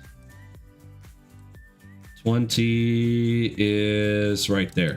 Okay, so target 1, we take that one off right there. That's your 20 ticks, and then your runner target goes right there, which is going to be exit to there. So that's 50. So I get 70 ticks on a single trade entry right there. Now, one of the strategies around this is the cadence strategy. So let's talk about cadence. So cadence strategy, and we have a video on that. If you are going to go type in search, you want to search for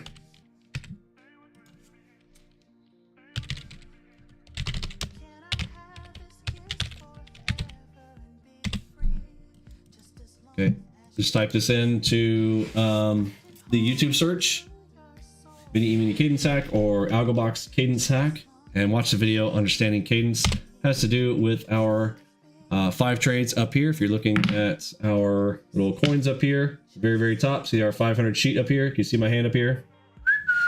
Okay, so the 5 coins there, we are looking for in a series of 5.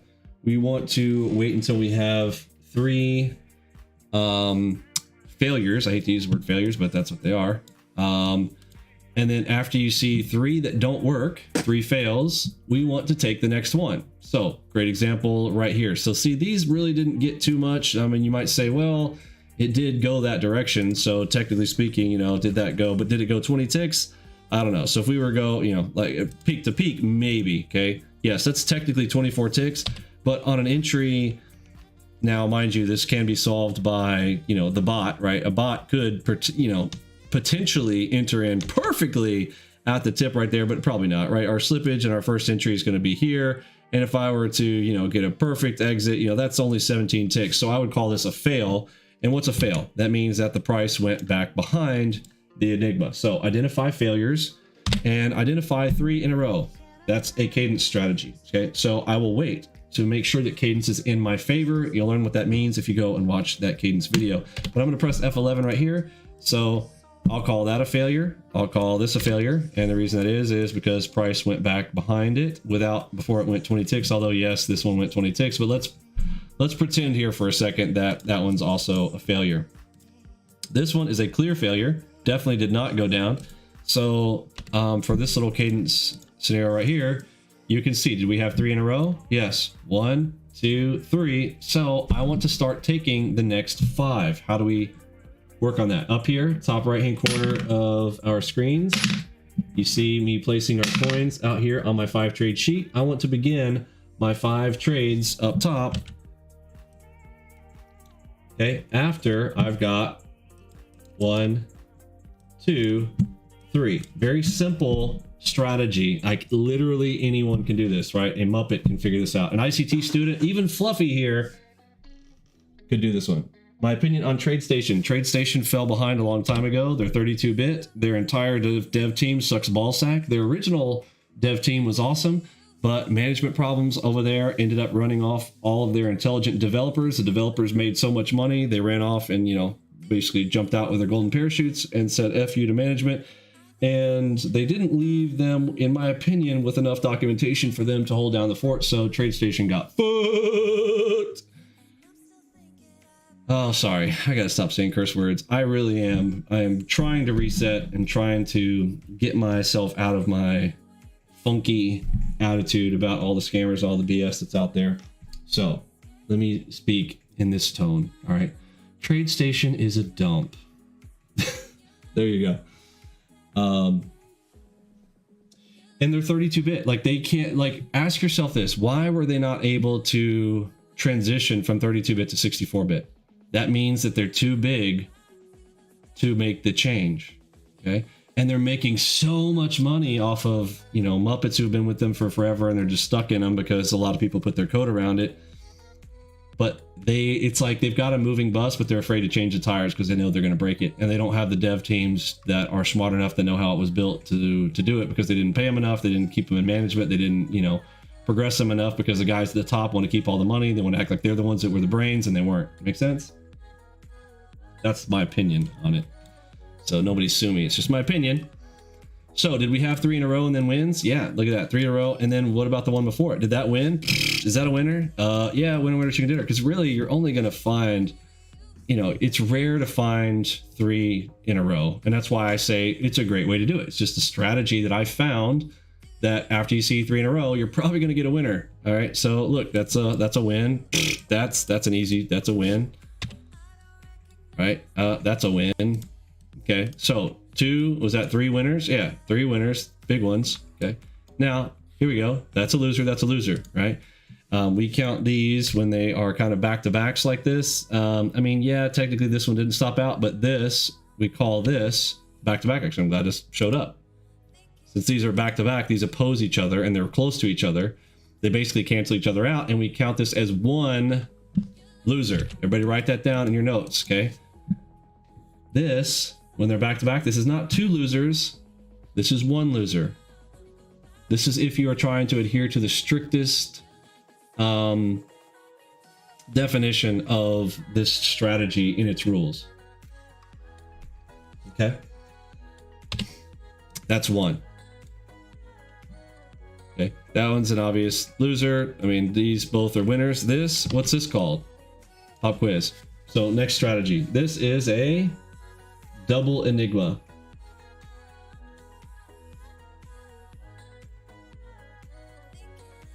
The 32-bit was pretty capable. Yeah, there's nothing wrong with 32-bit at the time when it was great. But then when they went 64-bit platforms, you know, they couldn't keep up. And it's not about writing efficient code. So that's false. Like, a lot of people say that kind of stuff, but you can't write efficient code when your code is being written on platforms. .NET, for instance, .NET platform, you're writing on, it's like code on code, right? If you really understand how coding works, like you're just stacking your code on someone else's code. I mean, oops, you can't see that, it's off screen. So, you know, you're just usually stacking and stacking and stacking, like, you know, and then there's like the ones and zeros are down here. You know, you're so far removed from the ones and zeros. Right, and when, so you're up here trying to claim that you're at the top of this stack. Okay, you're writing on a high, high level programming language, right? HLP. So you're up here, and when this giant block right here, okay, yeah, you just call something that's like find next pivot, right? FNP. Yeah, you're just like, I just called the FNP. Okay, well, did you write the code for this? No. Yeah, libraries on top of libraries. You know, you're calling somebody else's library, but you're saying, well, you didn't write efficient code. Bro, when this code requires 64-bit, okay, and you're over here like a Muppet trying to talk and claim like, oh, well, I didn't write efficient enough code right over here because I could have called FNP after you called the other FNP, and like, as if your loop matters. Okay, so sorry, bro. Hate to call you out on it, but if you want to speak intellectually, know what you're talking about. All right, double enigma right here. So this is double enigma. Write that one down. Great strategy. I mean, like a boss, it does exactly what you might think it does. When you've got double power, oftentimes you're going to get a double power out, big move out of this one. Let's see how that double enigma went. This double enigma, pulling out a ruler tool here, even if you got in on the first one, added on the second one. So worst case scenario, that's 90 ticks. 90 ticks on the drop, you get your 20. Yeah, you can slice and dice this any way you want. That right there, that trade alone, worth thousands of dollars if you are loading up on any kind of, just base material level size. Now let's see if prior to this, did we have three cadence? We got one. This one, yeah, I mean, sure, it went up, but yeah, it didn't go super far. We didn't get a rocket ship off of this, so I'm going to count that one. Obviously, 1, 2. Hopefully, we have a third one in front of it. And yes, how many is this? Pop quiz. What do we got right here? We got a cancel. I think we might call this one the flipper. Okay, we got a flipper. So, is a flipper 1 fail or 2?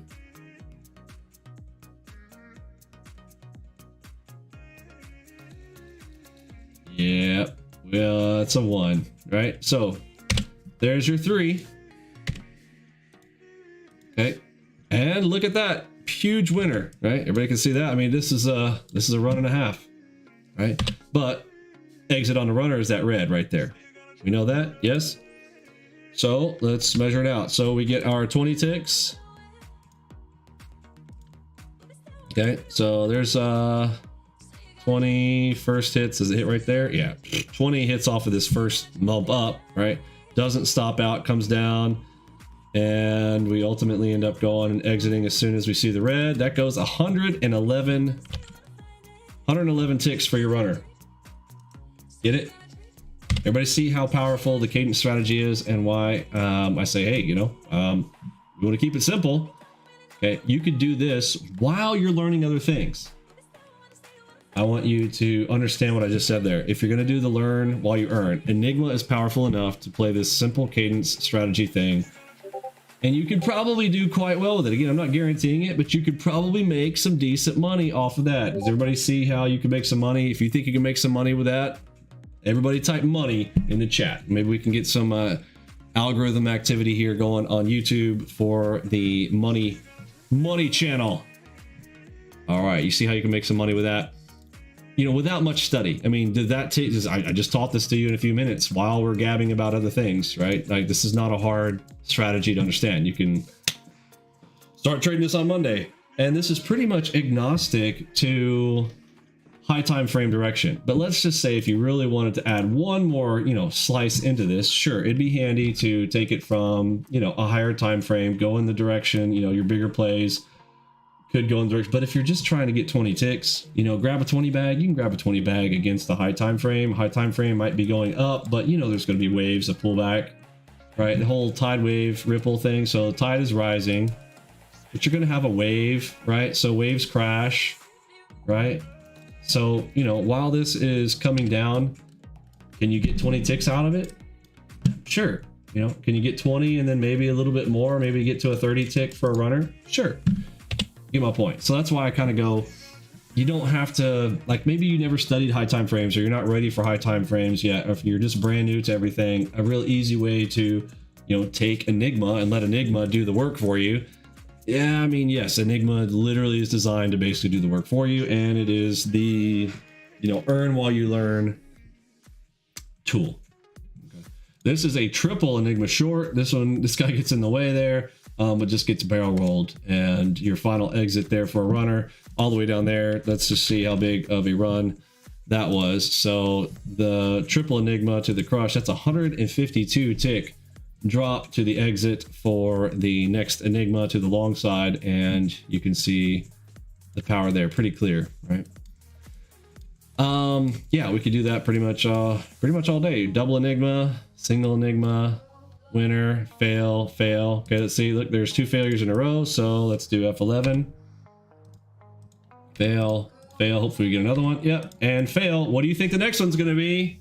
We're looking for winners, right? Is that a winner? Yes. Did that go 20 ticks? Yes. I mean, you can count on this. That's 60 ticks, folks. Look at it. You're like, that's not 60 ticks, Vinny. I know it doesn't look like it, but it is. Look at it.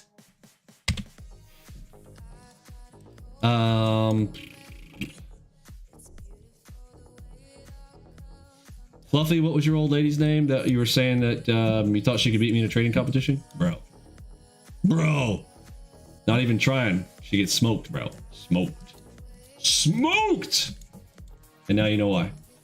Thanks for coming and hanging out, though. It's cool. I'm just giving you a hard time, bro. You always gotta have somebody in the crowd to have fun with. So thanks for being our a court jester. Appreciate it. Okay, so that's Enigma. Enigma is awesome. Let's talk about getting involved and how you kind of get into things. High time frames to low. Let's pull open a new workspace. So to open up a workspace, we're going to go open our default. We're going to go to, I've got a ton of these, but you on yours, you will have a limited set. You're going to look for the standard 1080p. I should close this one. So workspace, let's close. A live stream one. I'm going to save the backup. Yes, I do. Connected to another remote computer. Okay, cool. Okay, so let's do a standard workspace. Let's go to Enigma 1080p. No, not Enigma. We want standard 1080p. There we go.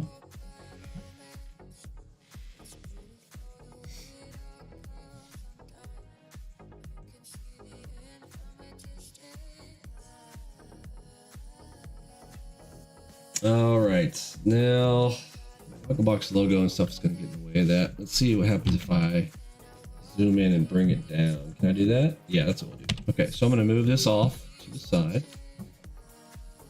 And then I'm going to do this by bringing our drawings. I thought I could bring it down, but it's as far as it's going to let me bring it.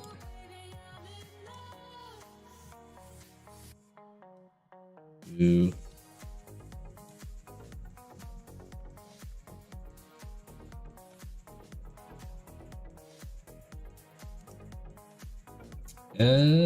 We can do it like this. All right, a little bit messy, but again, there are going to be more in-depth videos around it. We're giving high-level stuff here. So we've got 5 time frames. This is 1. This is 2. This is 3. This is 4. And this is 5. So in order from largest to smallest, the smallest time frame is going to be here. The idea here is to be able to correlate our entries off of the 2 high time frames over here. The middle, I like to visualize a filter as we pass through from the highest time frames. We are going to pass through this mid time frame right here that we call the MACV filter chart. It's a different color.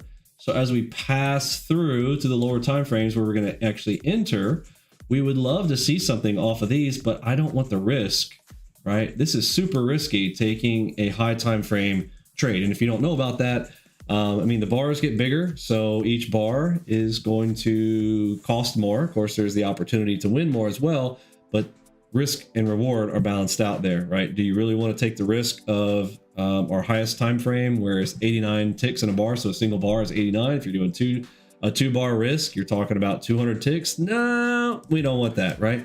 So to reduce our risk, the idea behind our platform is to take things from the highest time frame, filter through, and find the lowest time frame pinpoint entry location so that our risk is here on our lower time frames while we are taking the advantage of potential opportunities. And notice the words that I'm using, the potential higher time frame moves catching with a higher time frame for some runner opportunities or some multiple entries in the direction of the higher time frame trend, or if the higher time frame is in a sideways scenario, that we can take advantage of the larger moves back and forth. I think one of our fluffy members was talking about how his lovely mentor might have been talking about she specialized the Bollinger Band. Okay, well, Bollinger Bands are classic for mean reversion strategies, which again they can work. There's nothing wrong with them. They're standard deviations outside the mean. And if she said it's math. Well, if math were everything in this, then mathematicians would be millionaires. But it takes more than that. You also have to be a coder. You also have to be a risk taker and a risk manager as well. There's a lot of things that kind of take into that. Our system does all of those. We try to cover every aspect of trading, including the psychological part of it with the psychology module, which we're going to get into here momentarily. So high time frames, low time frames, mid time frames, and then lower time frame risk. Everybody got that? So the terms that we use the water analogy. I can't take credit for it. I learned this from Alexander Elder's book, the Trade for a Living book. If you guys want to, read, if you just have to get a book, I don't encourage people to waste your time on books unless it's the Bible. But if you're going to waste your time on a book, it may as well be the Alexander Elder book, Trade for a Living. I did the audiobook, saved my eyeballs, and listening to people read it to you, pretty handy. You can do other things while you're going along, but it's sometimes hard to pay attention. Just make sure if you're going to do an audiobook, like, kind of be somewhere where you're actually, where you can pay attention. I've seen people that are like, they're like, oh yeah, listen to that audiobook while I was outside working on my car and all this stuff. It's like, and when you're doing brain intensive tasks, like, don't try to do a book. You're just wasting it, in my opinion. Like, pause it, maybe do it later. You know the drill. Yeah, what's up, Manny? We are live. Yes, sir. So multiple time frames: tide, wave, ripple. All right, that is the triple screen, as Alexander Elder refers to it. The triple screen, using 3 time frames. We kind of just took that a little bit farther. Tide, wave, and we have a mid, and then we have our ripples where we enter. And the idea is thinking about rising tide. You want to go in the direction, as they say, rising tide raises all ships. But on a wave, as the tide is rising while the tide may be coming up, the waves can still be crashing. So this would be your wave. So here's your tide, here's your wave, and then here is kind of like that midpoint, kind of like, you guys still consider this a wave chart. So you kind of got 2 wave charts, and then you also have 2 ripples. You got a little slightly larger ripple, and then the smallest ripple right here. And we're taking the risk off of the ripples on the water, but we want to go with the tide. So that is big picture how we approach those. As far as strategies go, you will learn each of the strategies. Those are divided up. Sometimes they're all in a single video. Like, I'll give an example, the diamond dot. We have a diamond dot strategy. What is a diamond dot? Very simple. It's a diamond. Oops.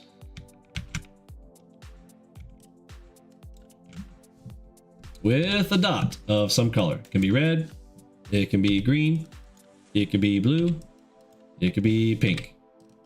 Okay, so diamond dot, this is a structural entry, but it is a multi-structure entry. So you have the diamond, which is technically an ABCD pattern if you are an ABCD studier, and at the D point we are looking for a dot there, and a dot is a Fibella dot for us. We have another time frame entry there, and again, I won't go into a ton of details on it, but you will go in the direction of the dot. This is strictly a structural type of entry strategy.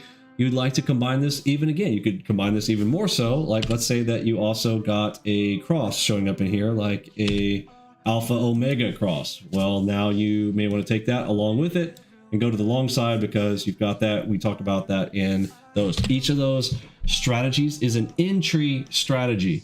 Okay, we do have broad strategies. The broad strategy is like what we just talked about, understanding multiple time frames, going in the direction of the tide and the wave, and finding one on the ripple. Is that a strategy? Yeah, technically it is, but that was what I would call like a big picture strategy. Our approach. I would call it our approach versus necessarily a strategy. When I'm referring to strategies here in our program, we're talking usually in the terms of entry strategies. That is our focus. That's where our real home run hitters are. Because, a lot of people are teaching, high time frame, low time frame. Oh, guys, remember from the 4-hour chart down to the 1-hour chart, the 15-minute 5 and the 1, and then sometimes I might trade down on the 15-second chart. Remember? Okay, whatever. Vinny, are you running this all on Windows? Yes. Linux BSD. Curious about what you use, right, for primarily. Not if it's Windows. I get it.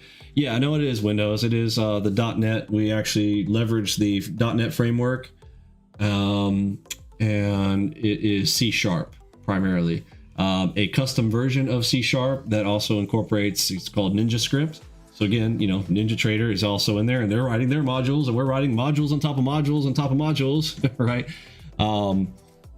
So yeah, that's but it is Windows based. We do not support Mac, although you can run Mac in Parallels. You can run Mac on Basecamp. There's several ways to run it. I'm no Mac specialist, and not a Windows guy either. Although I'm going to be introducing everyone to Atlas. How many of you? Let's pop quiz. I know we've got a lot of folks here, so who knows? Although I don't think there's a lot here tonight.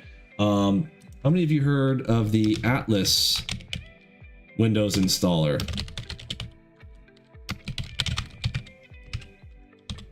I just came to hear about this recently. Anybody familiar with the Atlas install? I saw it on Linus Tech Tips literally 2 nights ago, and I was like, holy crap, I hope this works for us, y'all. I am so pumped. So if anybody wants to guinea pig this, if you've got a machine sitting around already, I've got to kind of pull something together to make that work. But it will basically, it's a stripped down version of Windows. It actually uses the Windows installer itself, but it does its own rip of it. They originally kind of got in trouble apparently because they were distributing it. And y'all know the whole thing on software distribution. So you can't download it from them directly, so you're technically downloading it from Windows, but then you're passing it through the Atlas filter, right? Which I love that concept to begin with, right? So Atlas is like the filter, and then it comes out, and y'all, I was watching him. Oh, you got a script that cleans up Windows? Yeah, cool. Well, you know the drill. Like Windows is very bloated, right? Out of the box, because it's good and bad. What's the purpose, right? Do they just bloat it to be just to be bloated? No, it's so that it can do everything for anybody, anything that anybody wants to do, it's all there and, ready to go for you, trying to make it easy. But sometimes, when you need your system to do one thing, like for us, we need Windows to run AlgoBox. Awesome, right? We just need it to tear. And yeah, we are always looking for ways to do that. So Atlas is very cool. I'll be looking into more about that, and I may or may not be sharing with you guys how to be able to run multiple NinjaTraders inside of a sandbox. Look, we already have people's PCs struggling, but there are some scenarios in which running multiple versions of NinjaTrader simultaneously, but then you need multiple connections. So it would be like a super advanced traders deal, and I don't want it to be general public, because then next thing you know, and I'm not going to support these configurations. There's absolutely not. As soon as I see, I'll tell our tech support, you see anybody with these installs or you see them running sandbox, like, we ain't supporting it. Like, you're on your own. Okay. But it's very cool. There are some scenarios and situations, particularly if you're running full auto, platinum members, maybe we'll talk about it. But yeah, or you can research it on your own. Actually, I might just give the feeler to be like, yeah, you might want to look into this, but we ain't supporting it. Okay. And if you want to do it on your own, what I found is there are people who can do, and there are people who cannot do. You know what I'm saying? Okay. We have no solution for stupid yet. Okay. We cannot fix the people that vote for Joe Biden. Okay. Can't fix the stupid. Let's see. Just a bunch of PowerShell scripts, get rid of a bunch of Bing, etc., all the junk for Windows except VM. OpenBSD, makes you secure. Yeah, I mean, security is overrated. Everybody's always talking about security. I did a video on that recently, talking about so the most secure computer on the planet. Okay, Mr. BSD. Let's see. What is the most secure computer on the entire planet, Mr. Fluffy? Now, those of you guys who already know the answer to this, don't answer. I want to see if Fluffy here, who's talking about security, and he thinks that OpenBSD is super secure. He's like, it's actually secure. Let me see if I can get this pop out to work here. Can I refresh this? Does it work that way? Chat is disabled for this live stream. Hold on. Let me pop out another one.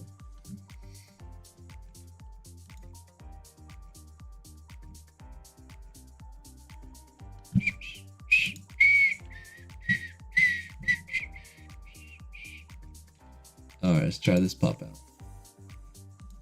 chat. There we go.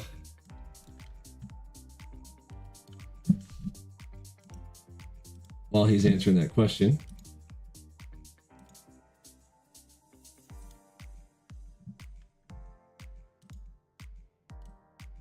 All right, there we go.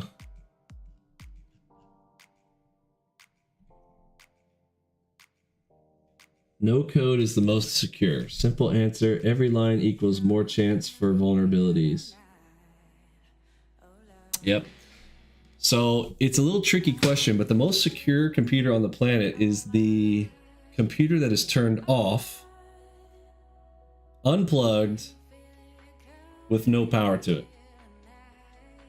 Now, is it the most useful computer on the planet? No, in fact, it's the most useless. The most secure computer on the planet is the most useless, is the most inefficient. See?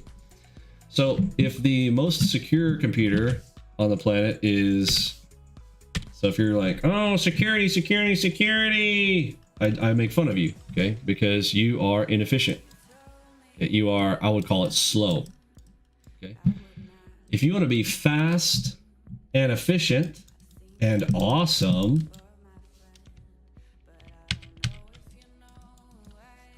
okay, you do not want to be secure. Okay.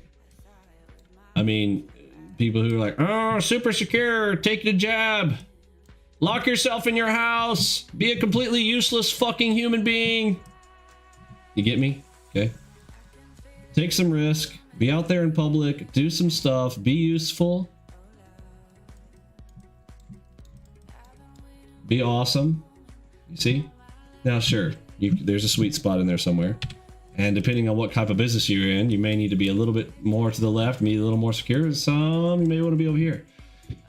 With AlgoBox, when you're only running AlgoBox and you have your computer, you want to be ultimately all the way over here. Okay, I want all that security crap turned off. I don't want you to be scanning your computer all the time. I don't want sitting there, you know, hanging it up, and I don't want any heap checks, all that kind of crap that, you know, Windows is doing. Turn all that stuff off so that you can be the absolute fastest machine possible. So the most secure computer on the planet is a piece of garbage. It is a paperweight, but it's super secure.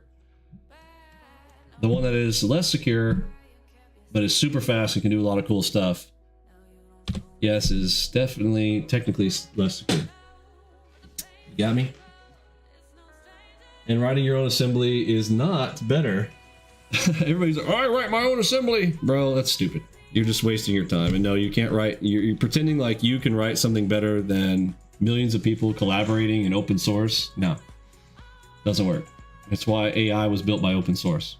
I mean, they literally cheated the public by having the public literally write the majority of all the AI, come up with all of the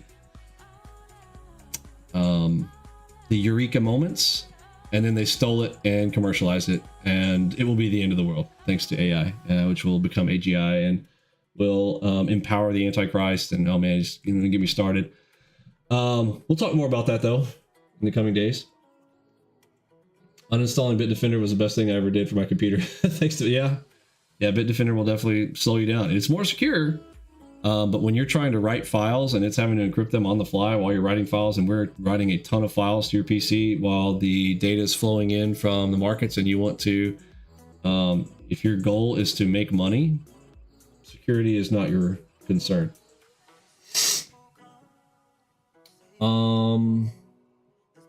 Let's see. Next stuff. So big picture stuff, small picture stuff, entries. We focus on strategies as far as learning the strategies. Let me point you to the location where you're going to do that. And then I'm going to talk about some strategies around how you should practice. And then I'm going to do open mic to answer more specific questions and answer any topics, any subjects, stuff that you guys think that I need to cover more. I don't want to say less, because it really, we're starting, basically assuming we're starting from scratch. Like, what do people need to know? What should we learn? What do we need to understand? From filtering to entries, all that kind of fun stuff. Let me pull up my Discord room here. On which screen did I put that on? Got too many screens here. There we go.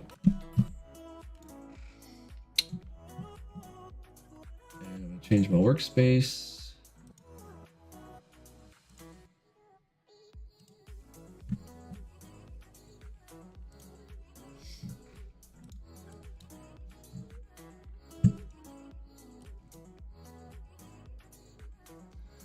All right, so once you are a premium member, on the left-hand side, you'll have access to the lesson library in order. Let me briefly talk about those of you on the 2-week free trial. Basically, go into the Start Here section, start at the top of the list, go down the list of videos here. It will ultimately end up landing you on our web page, I think. Or did I pull that out? Did I finally pull it out?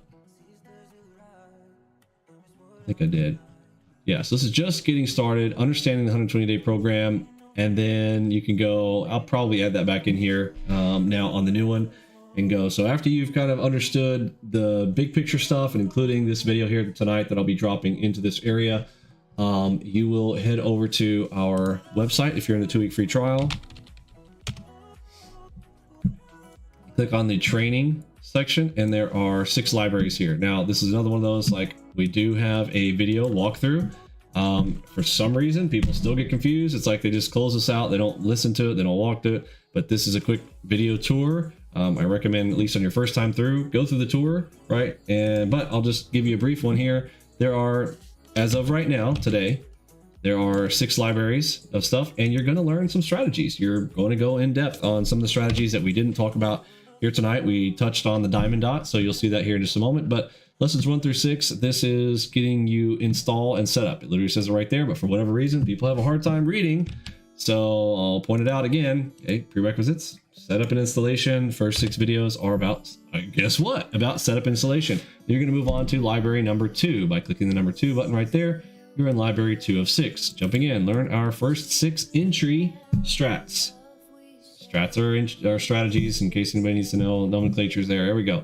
Learn HMD. That is the Harmona dot, shark back play, headshot, diamond dot. There's the diamond dot we just talked about just moments ago. So all those strategies lined out right here on the website for kind of some of our primary entry strategies. Now, you're not going to learn all of them, but I am literally covering the majority of all the stuff here. You want to learn about how Flowmaster AudioBox, how to understand AudioBox, hearing the flow on the tape, and how we do all that.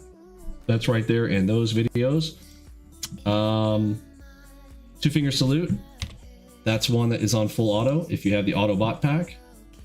No longer available on the new website, but perhaps coming back in an Autobot pack in the far future, probably toward the end of the year. Maybe. If I feel like dealing with it with tech support, we'll see. Risk management. So here's what we call the core. So video. Library 4 is the core, so try to kind of get that in your head. You want to the big picture stuff that I just talked about earlier, kind of high time frame things, but even more stuff, things like what other tools we use, what screenshotting utilities that you need to use, things like how to flashcard for yourself, concepts behind bull riding, meaning getting in, entering in the markets, getting in, riding the bull, get in, get out. You're not going to last if you stay on the bull all day. Okay, you want to get in, get out. We are going to make your trades, hit those, and then get out. The bull will kill you. Okay. Bull riders ride a full ride is 8 seconds. So we have that type of stuff. We traverse all of the psychological stuff in those 6 videos there. And then finally in videos 5, libraries 5 and 6, we kind of start to wrap things up. You'll see some big picture timings like the turtle strategy, the Richie. I've got ones here. There's more kind of tips, 5 trades for doubling your income, how to make money online, gaming, and day trading. So this is more of the concept behind approaching the markets like a video game. And then here, tips about how to pay yourself, how to, if your broker lets you, there's a whole thing around this. This has changed a lot. A lot of these brokers are no longer letting you open up 2 accounts to pass money back and forth between, but I talk about how I do it with grandfathered in with AMP, so I still have access to do this type of stuff. There are people who have gotten them to do this, but apparently there's a lot of red tape around trying to get this now. I may need to do an updated video around how you might approach that, but as soon as I do and anybody tells them that, well, Vinny said that I could do this, that could be bothersome, so I don't know that I'm going to approach that topic again. But advanced. Okay, advanced. Think it through. I'll put it that way. How I approach contract rollover.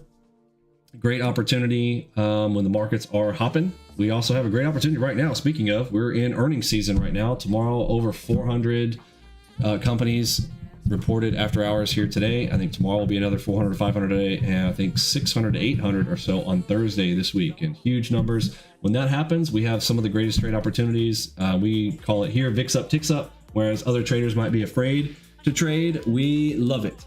The more VIX, the more ticks, more opportunities that we have with our system because of our approach and methodology of trading like a game. Finally, winding up with retail run. This is a really interesting. This is kind of a personal philosophy, and being able to go and find a retailer who's willing to call the markets, and then basically a way to trade against them using our system. You can basically double down on your trade setups when you got the other guys going the wrong way. Can learn in 10 minutes. Pro gamer trader, lucky sevens. Oh yes, forgot about lucky sevens. A lot of people love the lucky sevens trade. Final 7 minutes of the day. We actually had an opportunity for that today. Our double Enigma didn't show up today, but still awesome Enigma all the way riding into the end of the day. Still was there. Awesome play. So there you go. And again, this really should, in the 2-week free trial, give you a good feel for how we do what we do, learn some of the strategies, and go, do I want to go all in? I've taught you a lot of strategies here, and yes, you'll be able to, in those 2 weeks, you'll be able to take those trades in your own sim account, and you can take them. I mean, I can't stop you from taking them live. People have asked us before, is your trial, is it a full version? Yes, it is the full version. Can you trade live? Yes, I can't stop you from it. I recommend that you trade in sim. Obviously, everything here, I suggest everything that we're talking about here is for educational and entertainment purposes only. I am not encouraging you to trade. I'm not telling you to take trades, etc. You know the drill. Okay, but if you're going to trade, practice. You know what I'm saying? Go do it in sim. There you go. Now, once you are done and decided you want to be here, left-hand side of Discord, you'll get access to premium once you have purchased. If you want to, join in and go on the monthly program, or you want to dive right in and go, I want to save my money over time and go lifetime, because that is the absolute best offer, is to get in on lifetime and jump in with Enigma and lifetime offer. You can do that. If you are buying lifetime as of right now, it will be included. So if you do that 6K offer, it does include Enigma as of today's date through June the 1st. So today is the 26th. You got a month and 5 days to still get Enigma with that. Okay, and that will include the full auto pack. I'm sorry, not full auto. It will include the semi-auto, although there is the full auto option on it, because again, this will be platinum members only after June the 1st. But you can technically set this to stay armed. You don't have to do this. You could do arm next, or you can see it's arm once, or you can auto arm. Let me repeat that one more time. Auto arm, auto arm, auto arm, auto arm, auto arm. Yes, it will have full auto. Although, so what's better? Platinum people are like, well, what about platinum? Well, platinum members, you guys get the dual bots. You guys get the cadence filter option with it. You can have your bot wait the 3 and do all that for you. People who don't have platinum can't do that. So we'll talk more about that in the platinum stuff. Very cool stuff coming along with that. Is that your birthday, Casey? Haha, awesome. Right up to Casey's birthday, folks. You're only getting it up to Casey's birthday. Then after that, the auto stuff will not be included. Auto arm. Oh, yeah.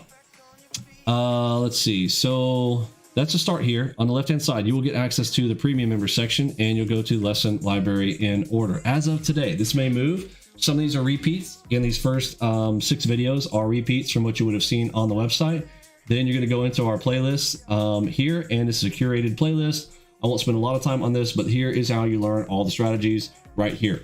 I want to get back more talking about how you should practice. Folks, this is new information, okay? This is for all the veterans who've been here with us and things, because, like a lot of everything I've been talking about right now, it's like, okay, this is repeat. You've been here.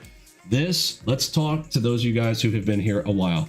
people who, you know, I'm going to help you with your trading here tonight, right? Just straight up stuff that I see on a regular basis. Okay.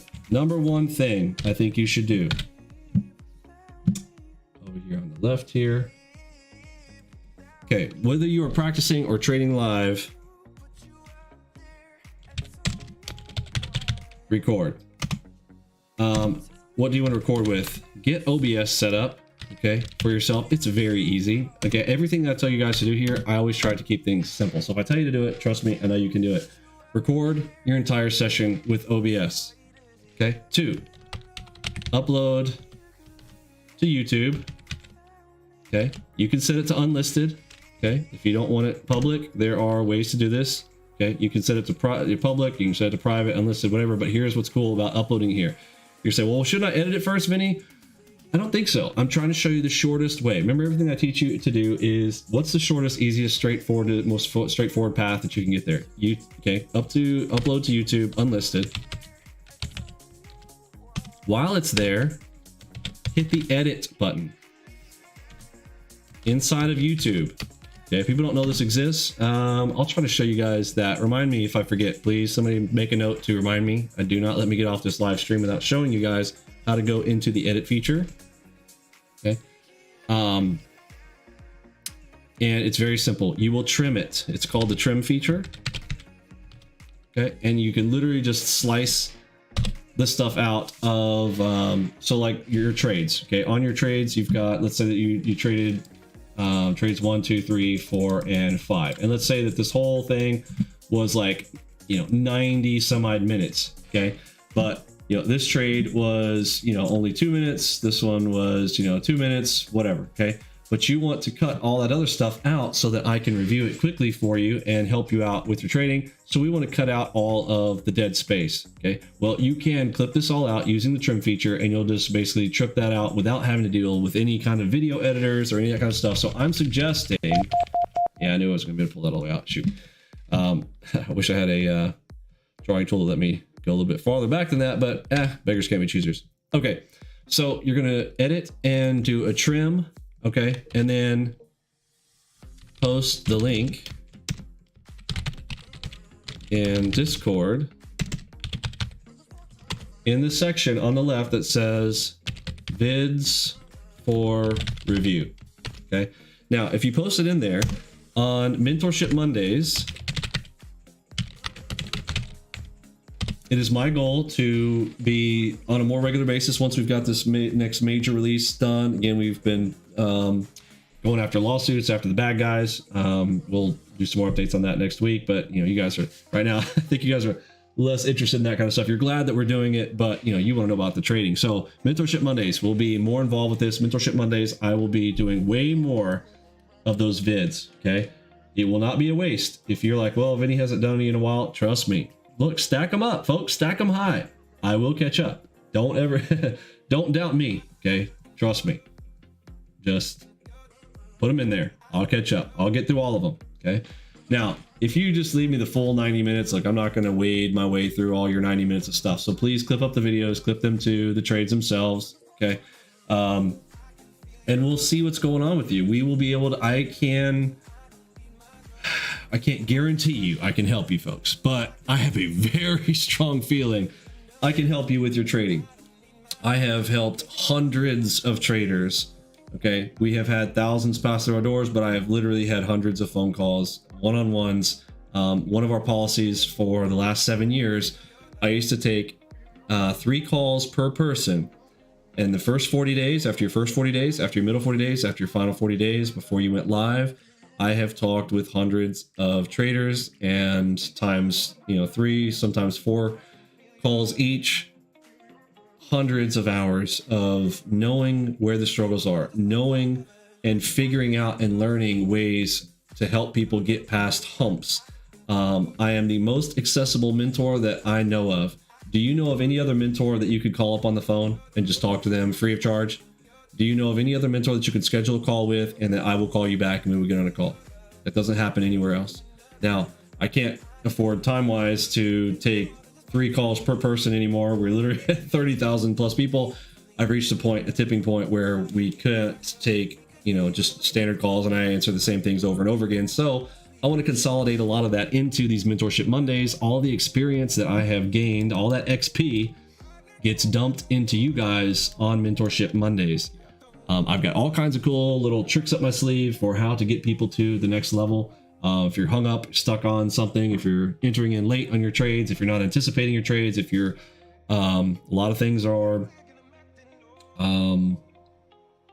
not jiggling, trying to think of the words, fidgeting with your mouse, fidgeting around in the wrong location, hovering your mouse in the wrong locations, very simple stuff like that. I can get you trained up. Some of you have your mouse set too sensitive. Your sensitivity is too high.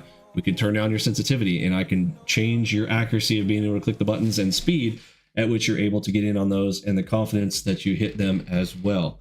So a lot of things that we can work on with those, but allow us to review them. Let's take a peek. So, and this is very helpful for yourself as well, because you can go back and review your own trades. You would be like, I cannot stress to you how powerful it is when you go and watch yourself trade, folks. You'll be your biggest critic. You'll be like, oh, come on, nut job. Come on, bro. What did you do that for? Like, oh, why did you do that? Okay. Like, and then after you see these videos, okay, you should go back through and folks, trade it again. I cannot stress this enough. What does that mean? Oh, I just hit a button that just jacked up. What did I just press? I don't know.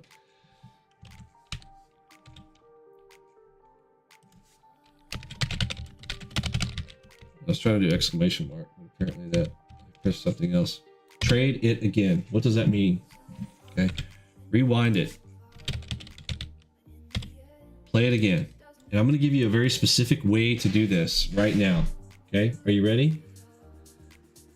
Trust me, everything I'm about to show you right now, this is worth the whole time you sat here. We've been here 2 hours now. Okay.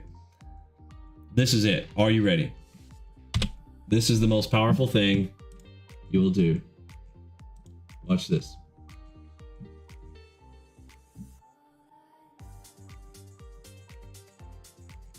I always debate sometimes whether orders or executions are better, but let's go into the orders tab because that's just what I'm used to doing for now. I'm going to grab time. Here we go. Okay.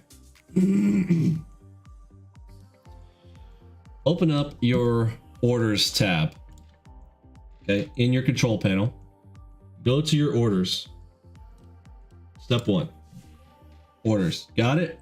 Take notes. Somebody take notes on this while we're here, because like I'm not being able to draw this and do this at the same time. Okay. First thing, go to your orders tab in your control center.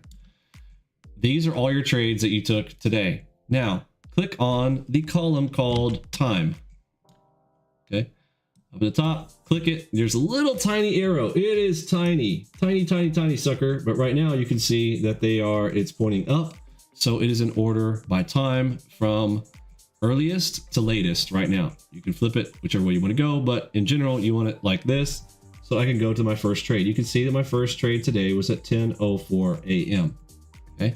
So first trade, 10:04, cool. And you can see the groupings. You can see how many orders came in, but I know, and I can see over here, what was it? It was a sell order. Okay. I can see the short. Now, if I recorded it, I can already see it. But if you want to rewind or fast forward in time, okay, because some people are like, oh, I'm gonna have to wade through my whole video or whatever. This is the shortcut right here. This is the shortcut.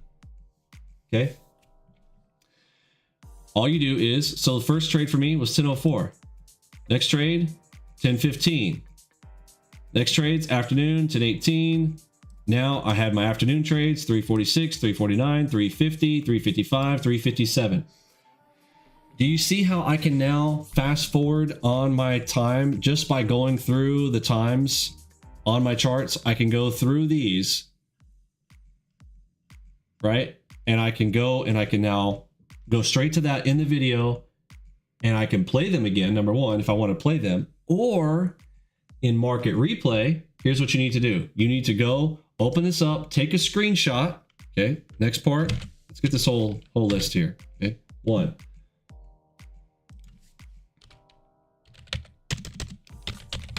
Orders tab. order by time times equal trades. So you know when those trades, so you can fast forward to those. Okay. And market replay. Well, to do that, first we need to take a screenshot. Open the whole thing, make it wide.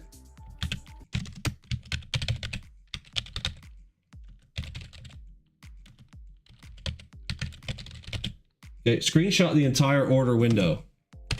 Save it, because you're gonna have to go into market replay where you can't see this, okay? Go to market replay. Now guess what you can do? Since I know that my first trade today was at 10:04 a.m. So how do I go to my first trade? Right? I might go to the minute before, right? So in this case, oops.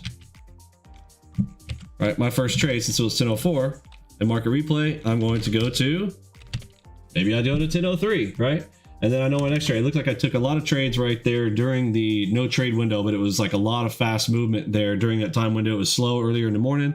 We got that in Enigma. I already told you guys before, like Enigma kind of like throws the 10:10 to 10:30 out the window. You can get some, there's great crazy trades in there. The Enigma is awesome. If you guys have seen the Enigma running between 10 and 11, it's awesome. If you guys don't know the stats on that, another one to go check out.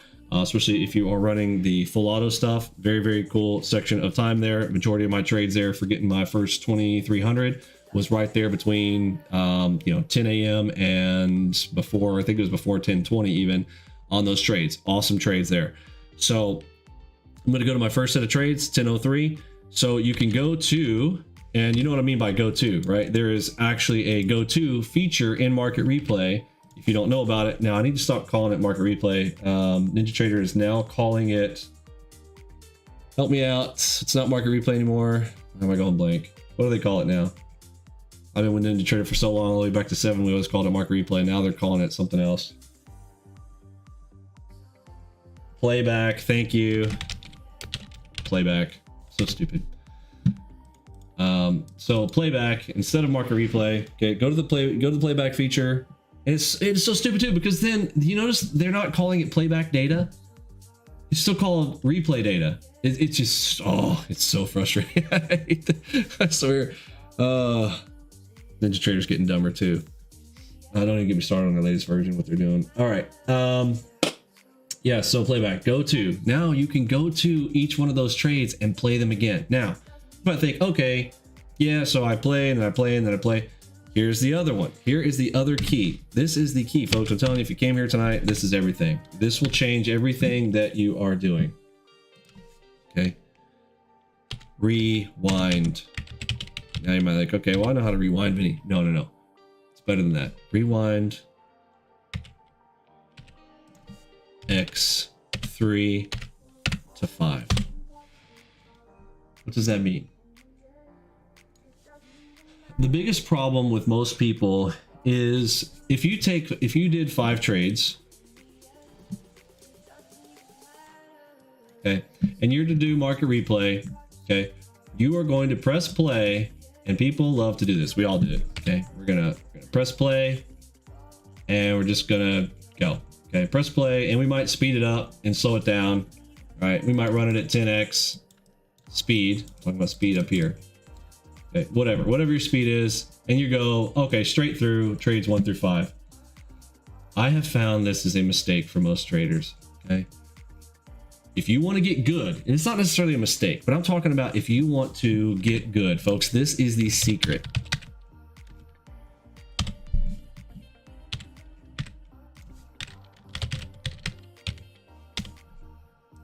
If you want to get good, okay, you want to be a pro gamer in the sense of AlgoBox. It is the same way, ironically, but not really ironically, how a gamer gets good. They do not get good at just continuing to play, although it is okay.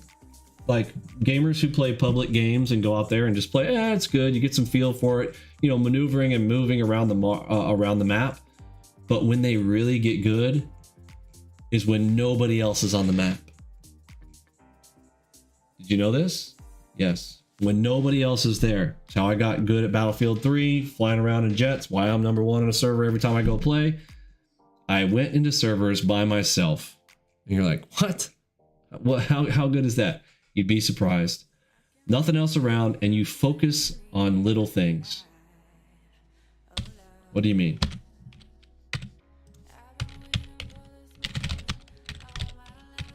Focus on the little things. While you are in your market replay, you don't want to go 1 through 5. You want to go 1, 1, 1, 1, 1, 2, 2, 2, 2, 2, 3, 3, 3, 3, 3. You get my point? 4, 4, 4, 4, 4, 4, 5, 5, 5, 5, 5, 5. Do you understand the difference? Okay. In gaming, it could be, okay, I need to do this loop thing over and over and over again, just the loop. Now with the trade, I want to go in and focus in on executing on that play. As the play sets up, boom, go at it again. Oh, I see it coming, boom, go at it again. Okay, I see it, I know what to do, boom, go at it again, boom, go at it again. Because what happens when you do this? This is a mental recording. Okay. I'm going to call this mental recording. I'm going to do a whole video specifically on this, but we're covering it right here. Okay. If you got this tonight, you're ahead of the game tonight. Okay. The mental recording is this right here. To mentally record something, you can't just do it once. Okay. You don't get anything the first time. First time you hear me say something, bro, it's in one ear and out the other. Okay. First time you do anything, it's in one ear, out the other. Whether it's swimming, drawing, shooting, gaming, trading, all of it. But when you do it, first time, the second time, the third time, right about here, it starts to sink in. Right here, it starts to be habit. And right here, you start to become unbreakable. Okay. You see something 5 times, bro, your brain, next time you see that exact thing again, it is boom. It's right there. It's a difference between you and the other guy. I'm not even kidding. Okay. Because the other guy saw this. He saw it once. Everybody saw that. So what? What makes you better than the other guy? Y'all all saw that one time, right? The other guy can't see this. Okay, this is the difference between you and them right here. That's it. That right there. This will make you a great gamer. This makes you good. This gets you good at this game, any game really, but it applies to this as well. Rewind, play it again. So how do we do that? Rather than coming in, so let's go to our moonshot example from earlier tonight. This moonshot came in while we were listening to Tucker. Okay, so if I were taking that play and maybe the first time I was behind it, do you see a couple options for entering into this again? Okay, so let's say it's your first entry on your first one. You got in and you entered right here. One entry. Okay, cool. Okay, do. But what if on your second time you notice, you know what, let me rewind that and let me add to position right here. Now, do I just want to add on that for no reason? No. What is an entry right there? Pop quiz. This might be a little bit tougher because I don't have the color sequences here.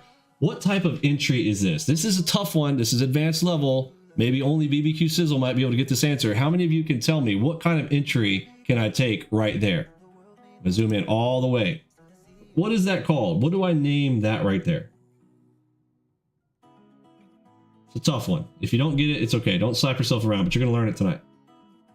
What would that entry type be called if I were to add to position here? How could I add? How would I know when to add right there? What type of entry? And what I'm specifically focusing on, I see some of you guys getting it wrong already, which I knew it would be. So remember, you got this versus this. I'm talking about the second entry right here. Oh, there it is, Manny. I think he was the first one. Dr. Seuss. Yes. First person to say Dr. Seuss. Dr. Seuss entry. 1 fish, 2 fish, red fish, blue fish. Now, mind you, I said it was going to be hard on this because I do not have red and blue bars here. If the bars were red and blue, it would be more clear to you. But again, I'm, using my new bar types here. But Dr. Seuss, yes. If you said Dr. Seuss in your head or you knew it, Dr. Seuss, you got it right. Dr. Seuss. You would not just enter here randomly. You would wait until you get the blue bar in the up direction, which is right. Let me get my little tiny dot here. Little tiny, I'm gonna go green, would be right there. Does everybody see that? That's hard to see, but does everybody got it now? If you get it, type a 1. If you don't, type a 2. It's okay if you don't, by the way. Again, like I said, this is very advanced. You had to have studied my stuff before. That is a Dr. Seuss entry right there.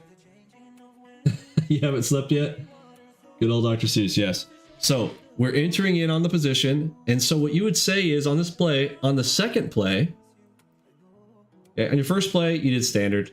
But on the second time you play this, the next one you're going to go, I'm going to Dr. Seuss entry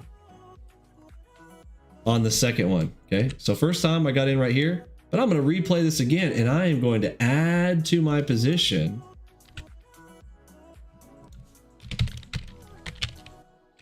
which is what? This is an improvement, okay? This is improve. So improve the play from trades 1 through 5. And what do I mean by trades 1 through 5? I don't mean 1 through 5. I mean 1, 1, 1, 1, 1, right? These 5, this 1, 2, 3, 4, 5 on trade number 1. I want to play this 5 times. First time, normal. Second time, I want to try to add to position. Third time, I might want to try to work on my precision, maybe add more to that position. Maybe number 5 now, what if I want to count and make sure that I can eyeball estimate an exit of 20 for my first and my runner? I want to maximize my runner. Again, I don't have the final exit on this or not, but you understand by trade number 5, and this is, I'm just saying practice 5 times. You can go further than this. There could be some really complex plays where you've got multiple entry opportunities and multiple exit strategy opportunities there, where this, you may need to trade this first trade, rewind it and play it 10 times. But if you do, I will tell you, this will make you better than the guy who just plays all 5 again. You understand? And even if you were to play 1, 2, 3, 4, and 5, some people might think, oh, well, I'll just do this 5 times. I'll go through this times 5. It's not as good. I'll tell you, there's something about mentally recording when you beat yourself over the head and do that 1. Do it again. Do it again. Do it again. Do it again. Do it again. Because then when you play through, folks, you will just feel yourself getting better. Okay. This is the way to practice our systems and our setups. Okay. Now, along with that, that's just going over your trades intraday. You guys know I said go to your orders window, go through the ones that you did that day and replay it again, because you'll get better by having already done it. You remember the process in the day. You can do the same thing with market replay though. Go to market replay, go through one time, okay? After you've gone through one time, trades 1 through 5, okay? Or a session of 60 to 90 minutes, okay? Go to your orders tab, same thing. Go back to our notes. I didn't take a screenshot of it earlier, but hopefully some of you guys did. Step 1, go to your orders window, okay? Open it up, put them in order by time. Step 3, take a screenshot, okay? Go back into market replay. Go play those trades again, okay? And then play this thing, rewind it over and over again, okay? Oops, I just typed in reward. Yes, there will be a reward. Reward and rewind, right? A-R-D, okay? Rewind and reward, very close to each other. Keep that in mind. The reward gets bigger the more that you rewind. Got it? Am I ingraining that in your head? Beautiful. All right. Those are the. I just unlocked all the secrets for you, folks. Those are the secrets right there. That's it. The advantage of our system, yeah, the system does the work for you. Okay, the system does the work, but you and your executions. Execution. Here's something else to write down in your notes.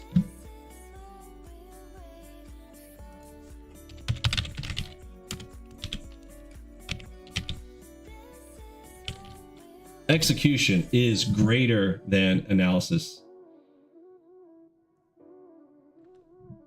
This is where we focus. This is where everybody else is focusing.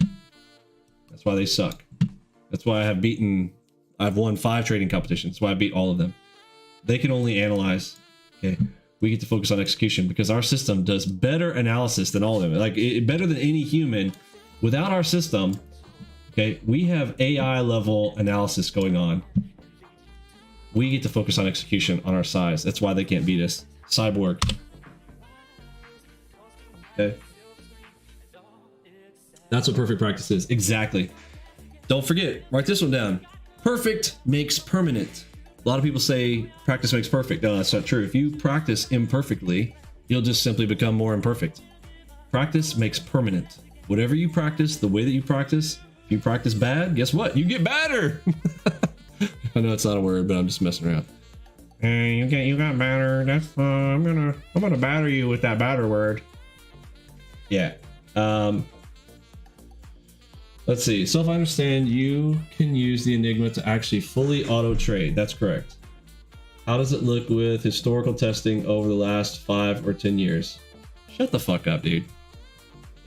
Okay, literally. 5 years. You're retarded, bro. You're retarded. You don't know what you don't know. This is a intraday strategy, and he's like, oh, after the last 5 years. The guy doesn't even know anything about intraday timing. He doesn't say what time of day. Doesn't say anything else. Just, oh, the last 5 years. What day of the week? What part of the year? What time of day? Yeah, he doesn't know anything about anything because he hasn't gone through our program. But these are the people that think they're smart. That's why we are so fucked in this world because, you know, listen, the smartest in the room are the dumbest, right? This guy's probably, you know, actually, he thinks he's the smartest guy in the room. It's called Dunning-Kruger. Dunning-Kruger disease. He thinks he's smart and literally asks the dumbest question you can ask in here. Results in the last 5, 10 years. You can't even get the last 5, 10 years of data at tick level. If you can do that, why don't you do that for me, smart guy? Get me the last 5 or 10 years in tick data and let me know when you've got that, okay? And put that on FTP somewhere and tell me what the size is, okay? Muppet. All right, any other less retarded questions? Bro, and he's talking about backtesting. He doesn't even know what the BAL methodology is. Okay, smart guy, what's this?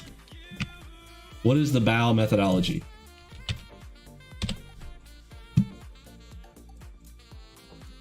What does BOW stand for?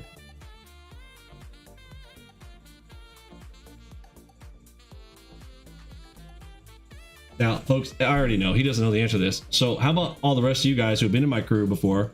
What does BAL stand for? My crew knows the answer to this. You know why? Because they studied under me. And I'm 160 IQ, bro. You're not. I'm Mensa. You're not. Keep trying.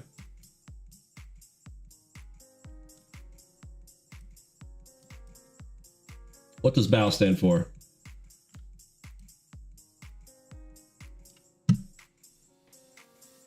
Yes, BBQ Sizzle, knocking it down. Backtest, optimize, walk forward. He's over here talking about, oh, backtest is. Yes. Backtest is where you start. Backtest is level 1. This is child play. This is child's play. This guy's acting like it's a big, oh, it's a backtest. Backtest without optimization and walk forward means nothing. And you probably don't even know what these are because you're stuck with TradeStation and think you're smart, but you're not. You're here to challenge me. Bro, it's a giant fail. You're not here to learn. You are mad because you know I'm smarter than you. That makes you mad, doesn't it? Yeah, it does. I've met a bunch of you, bro. There's not too many of you out there, but I can smell you a mile away. You're all the same. Back to, look, all my guys know the answer. Look at them. See all my smart guys? All my guys are smart, bro. Backtest, optimize, walk forward.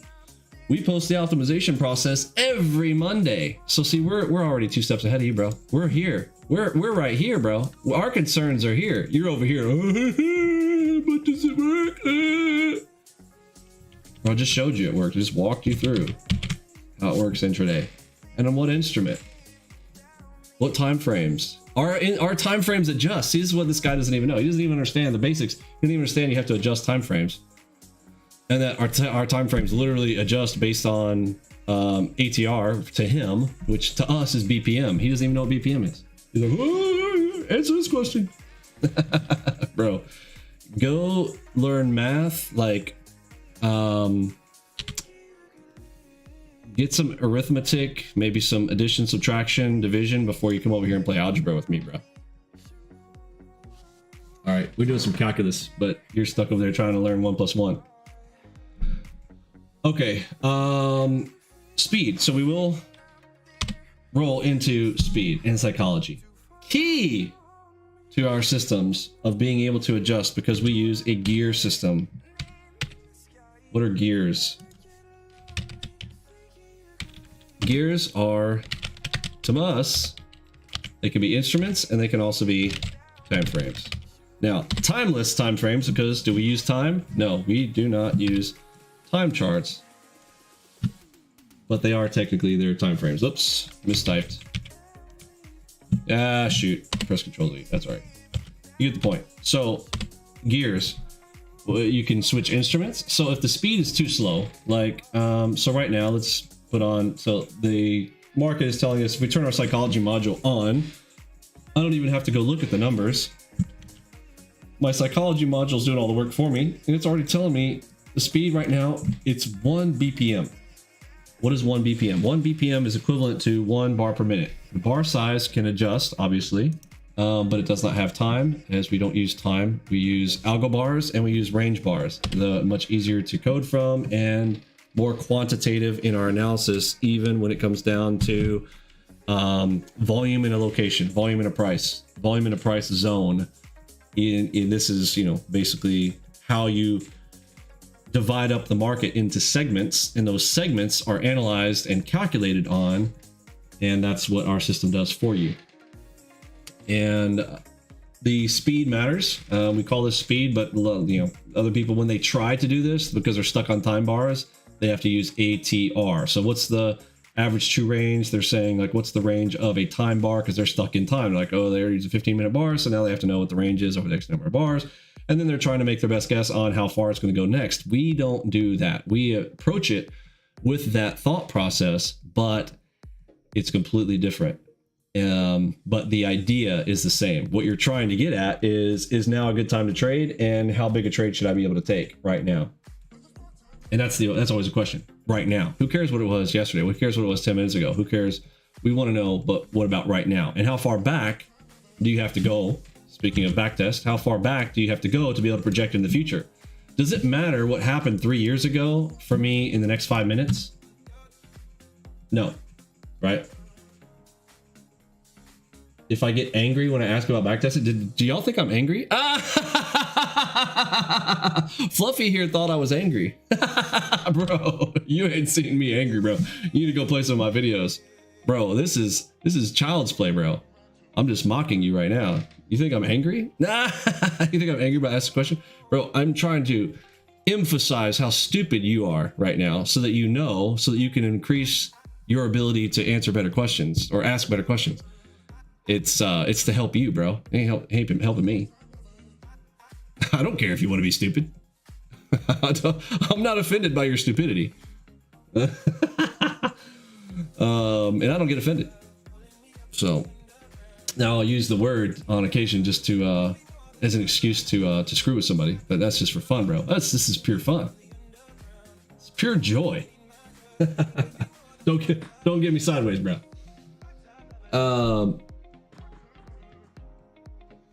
It usually means it doesn't test well. Bro, you have no idea what you're talking about.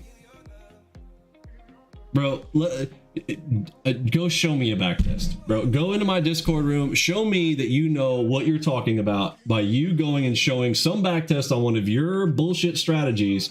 Come bring your strategies that you've shown over the last 5-10 years and drop it in my room, and I'll show you the problems that you clearly don't even know, because it sounds like you've never even done it before. You have no idea what you're talking about. So bring it to the room, bro, and then I'll explain it to you. I will absolutely show you. But you go and show me what you think is a 5 or 10 year backtest, because you don't even know what you don't know. You don't even know what you're asking is stupid. You have to talk about time frames and everything else. And if you're going to be like, oh, well, on a daily bar. Oh, a daily bar? Oh, okay. Well, a daily bar over the last 5 or 10 years, we can do this kind of math, folks. In fact, one of you guys in here, if he's got daily bars, how many days are in a year? I mean, all of us can do that kind of math, right? 365 bars, right? So 365 bars in 5 years Okay, so what's 365 times 5? Somebody do that math. It's funny, he's like, or 5 or 10. I mean, again, like, this guy thinks he's a scientist or an engineer, and yet he's gonna give you a range of 5 to or 10. Bro, you should not call yourself an engineer type. You're not even an analytically minded brain, bro. You're a project manager. God bless, I fucking hate project managers. Y'all are all fucking stupid. And the problem is you're stupid, but you think you know shit, and you all think that y'all should like drive traffic. Y'all think y'all should, you know, drive the devs to do stuff when you don't. You have like the worst ideas, and you try to take credit for all of it. Like, oh, I came up with the idea. Bro, I could break down your inability to have proper critical thinking skills in like 12 seconds. What's the answer? Is it 1825 or is it 1250?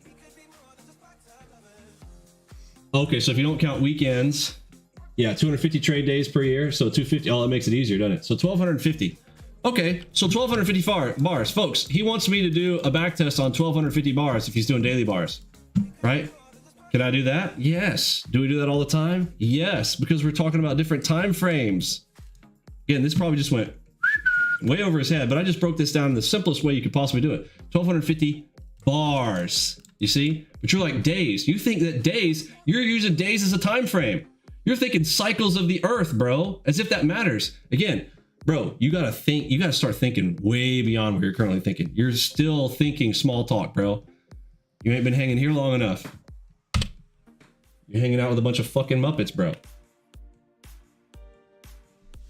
So on your daily bars, 5 years is nothing. 1250 bars, bro. My stuff on this chart alone. Let's look at this. Indicators. Oh, I'm sorry, data series. Okay, data series. Data series. 1 day. Let's change this to bars though, right? You go to bars, boom. All right, he said 1250. You want to see 5 years? Boom, done. 1250, wait for it, calculating.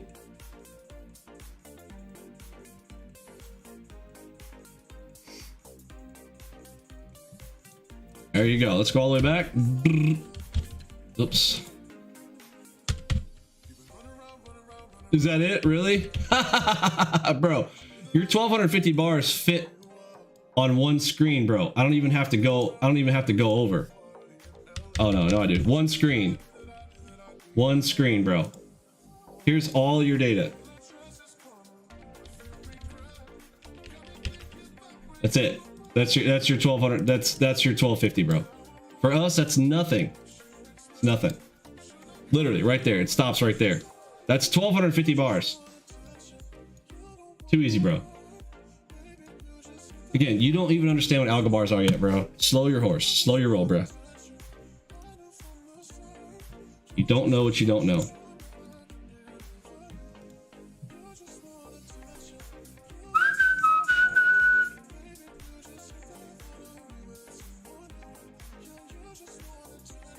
Yeah, less than 5 button presses on the left. Yeah, exactly. Is it 5? 1, 2, 3. Yeah.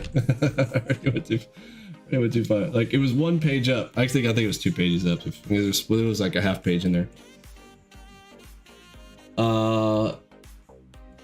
Yeah. But our system also, so we optimize at the beginning of the week, and then we optimize every 4 minutes. You see that? Now see that?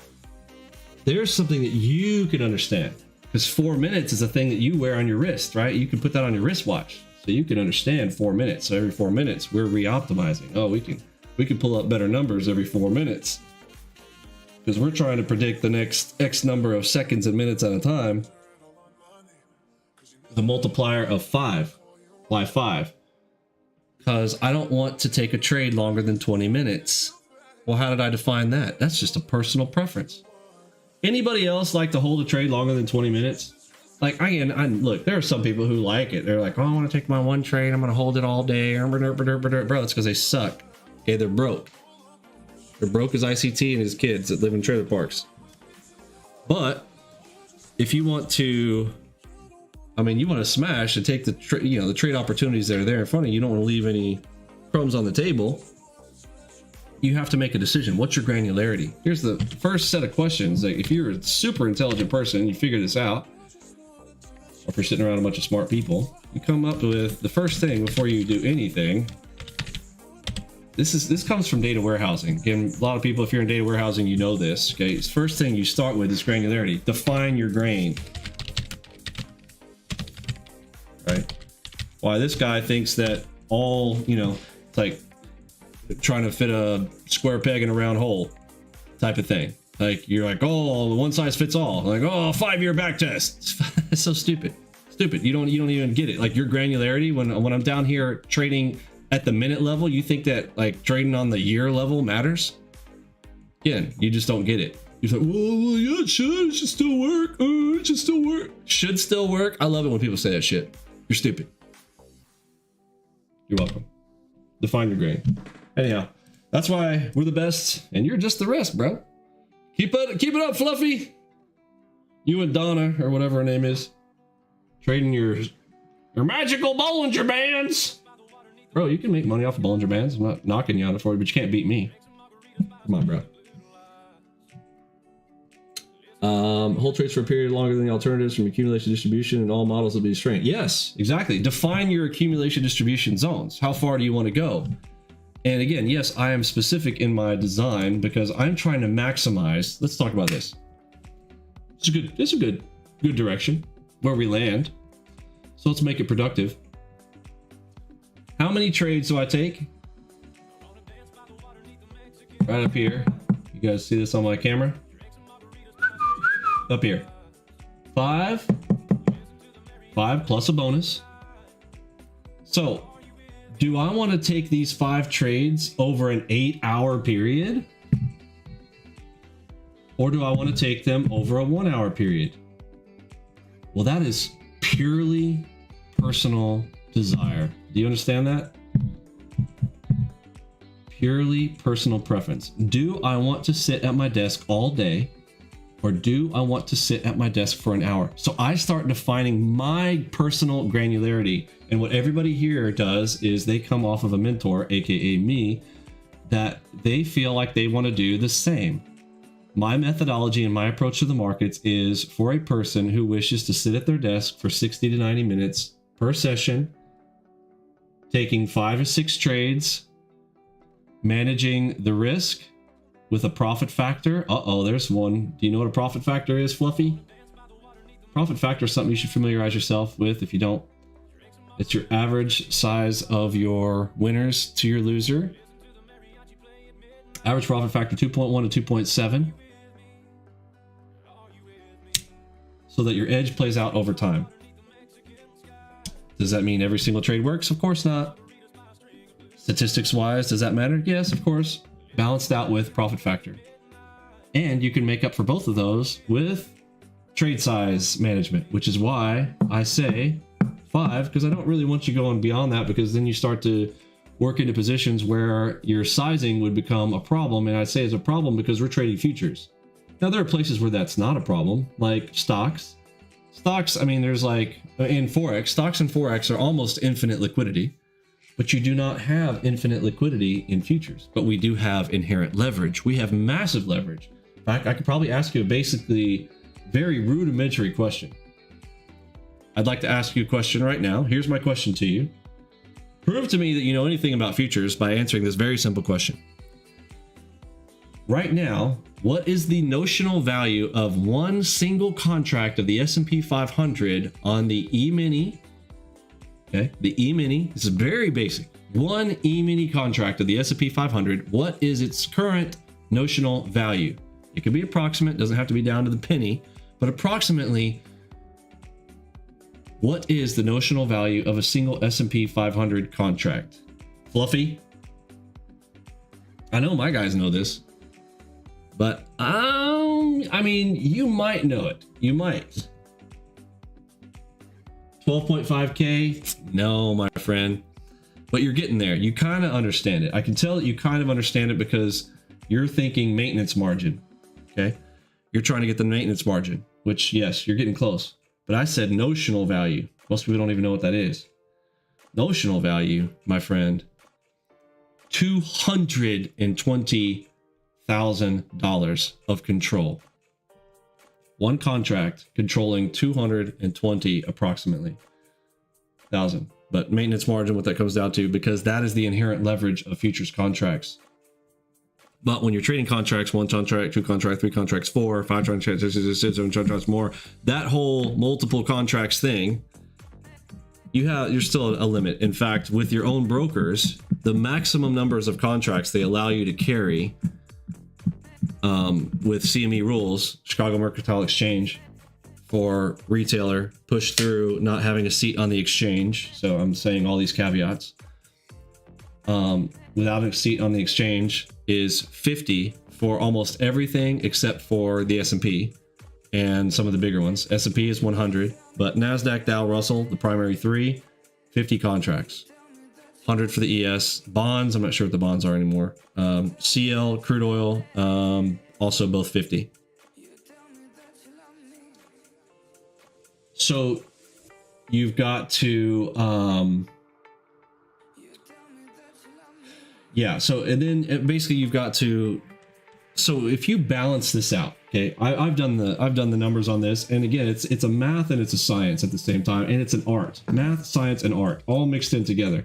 So the art part is the hardest one to try to, because you can't quantify art. You see? So the artful part is now, what's my best decision? What's my best human decision? And why we're good at it is because I have artfully designed our system to give visuals and audio cues to maximize your entry points and your exit points. And then within 5 trades, within 60 to 90 minutes, you could come away with more profits than the average person who is sitting there trying to sit at their desk all day. And that's our whole goal to begin with. And now that's in a single session. How many sessions a day can you trade? I recommend 2 max, but bro, we've got people here who are, very intelligent people who got a lot of energy, young and vibrant, ready to go. If I were, younger, wasn't 43 anymore, bro, in my 20s and 30s, bro, I'd be hitting these all day too. Especially if I got this cadence strategy, bro, I'd just be resetting after 2 winners, I'd reset the cadence again. Wait for 3 losers, trade until I got 2 winners, reset the cadence again, bro. I'd do it all day. If I was in the building phase of my life, I'm already a multimillionaire. I got 4 kids, beautiful wife, elderly parents, and an amazing crew here with us that I want to take care of. And some of that is our focus as well. I love win-wins. In fact, I love more than win-wins. I love win-win-win-wins, where everybody wins. I like multiple wins. I love Swiss Army knives. Swiss Army knife represents one single device that can do multiples, right? It can do lots of things. Marines say 1 is none, 2 is 1, right? Nothing by itself. And we do the same thing. Trade nothing alone.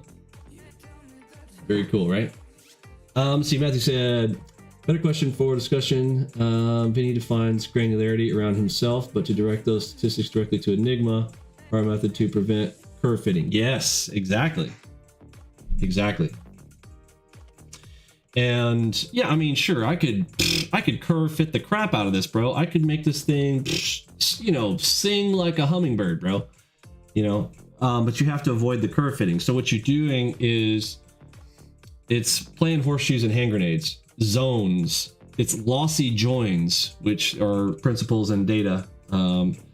It's how artificial intelligence does things. When there's something that's a lossy join, a gray match, right? It's like, okay, Bank of America, how many different ways can everybody think about Bank of America? Okay, picture Bank of America in your head. 3 words, Bank of America. Okay, now how many different ways can you write Bank of America? How many little acronyms you hear people talk about? All that, right? You probably heard BOA. You probably heard B of A, right? Bank of America, there's different ways, right? But knowing that all 3 or 4 of those different deals are all the same thing, that's called a lossy join, right? But to know that they're all the same and that there's a match, right?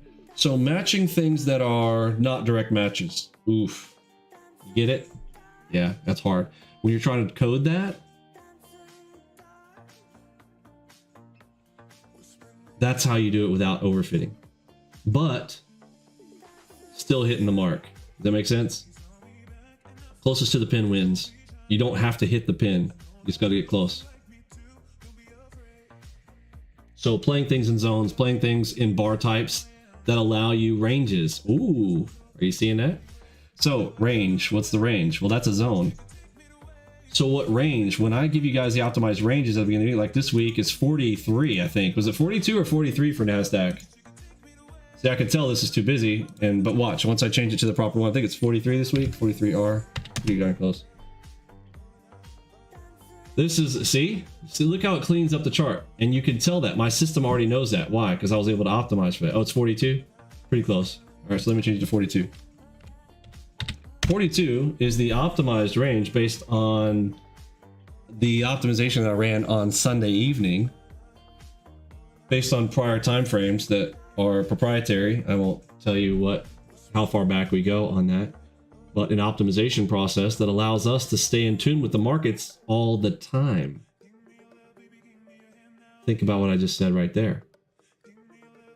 The continuous optimization process that allows us to be in tune with the markets on the proper time frames, because that's one of the biggest conundrums of the trading life, is to know, well, what time frame is in play right now? Full pause. What time frame is in play right now? That is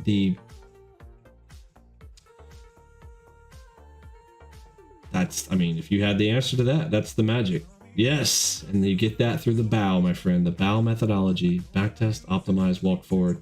And the optimization part is key. The walk forward is us actually running it. Now, a walk forward is still technically a test, but that's after you optimize, do you have it? And yes, our walk forward tests told us that we were on the money, that we have a profitable strategy with a walk forward, and a walk forward is the most important test. Backtest is child's play. Backtest is for noobs.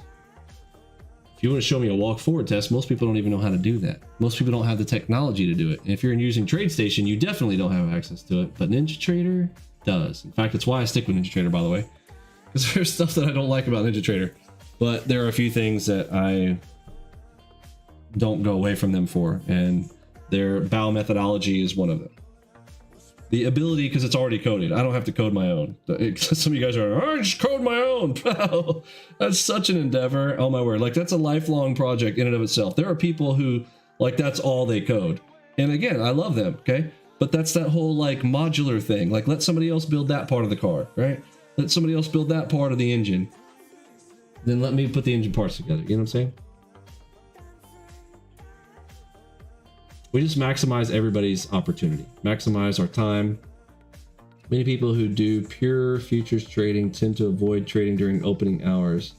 You also avoid the chop. Oh man, listen, we're the guys making money when everybody else can't make money. For content, I've written my own chess algorithm in the 90s. Yeah, but see, they've solved that a long time ago. Did you hear about the new AI that came up with, after all these years of all these AIs that could already beat everybody in chess? Did you see the new AI that was able to, out of, playing itself hundreds of thousands of times, came up with a new strategy that no one had ever seen before? Nobody had ever even considered. Did you hear about that strategy? Go look that one up. Oh, I give you the benefit of the doubt. I mean, I'm not saying you haven't coded stuff before, but you're one of those, again, you're a Dunning-Kruger. Like, you're a tryhard. You're a guy, I call you a tryhard. I'm giving you credit. You're a tryhard. If you were put in the proper direction by a person like me, you could be very effective at what you do. But you have to learn to stop battling me, which you probably won't be able to do. You're probably like Shalom Benzev, right? You think you're smart, and you can't, it bothers you that somebody is as cool and easygoing as me can be smarter than you and be better than you, like handsomely better than you, in like you're not even close. Okay, that's going to bother you. So until that stops bothering you, you won't really be able to reach your own potential by being around me. and the rest of our crew, quite frankly, because we got a bunch of smart people here. Yeah, once AI was beating Go, Go is crazy, man. Way too many options on that.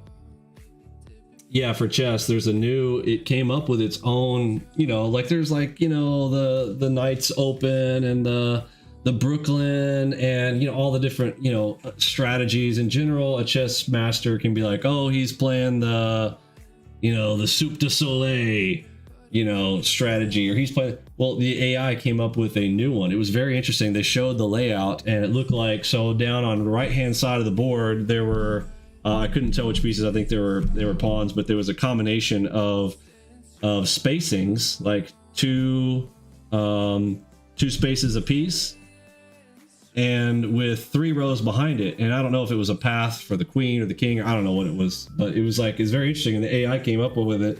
I have to go Google it again. It was just on a quick video. Like, I've been obsessed with studying all this stuff on AI right now.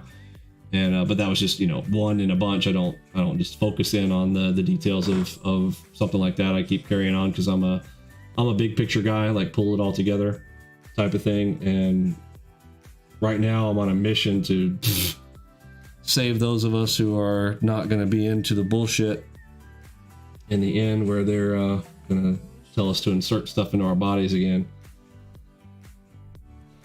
Unfortunately, it can't be about opening books anymore. By the time they put a book into print, it's outdated. Like, do you understand? Like, AI is now growing at a pace where, like, they're having to measure it in, you know, minutes of growth at a time. By the time you were to write a book on any of this stuff now, it'd be out of date by the next, like, the print date it comes out.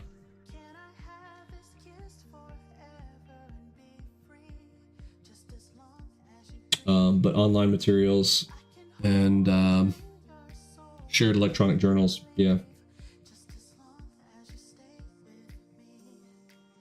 Yeah, it's crazy. All the different moves and stuff between chess and Go. It's crazy.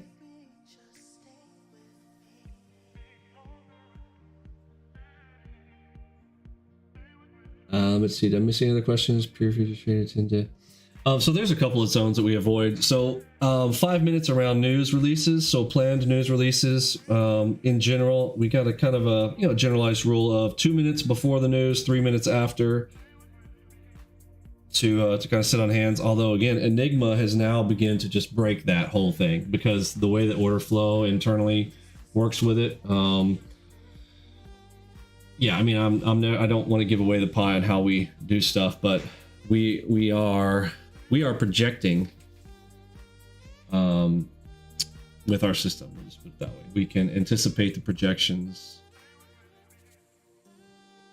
based on order flow. How do I want to say it? I'm going to say it without saying it. Patterns of order flow. Yes, patterns of flow. Along with our other structural stuff, which is why it's even more powerful, because we're combining the three-peat of our systems, where you've got the structure, high time frame, mid, and order flow analysis on the lowest time frames. It's awesome. Look at that beauty right there. Boom. Boom. You like it? Okay. Open mic. Any questions? We're kind of already doing that now. We're already answering questions. Anything you guys really want to see me do a video on, I'm going to put it over here in my notes on the left. I got my OneNote out, ready to go. This is the everything. What other items would you guys like to see us talk about? Videos maybe I've never done before. Videos needing to be done. What do we got?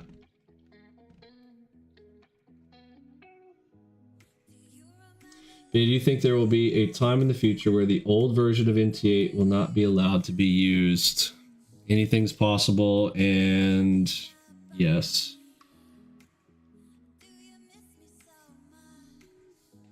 Hopefully they get all their kinks worked out before they force that.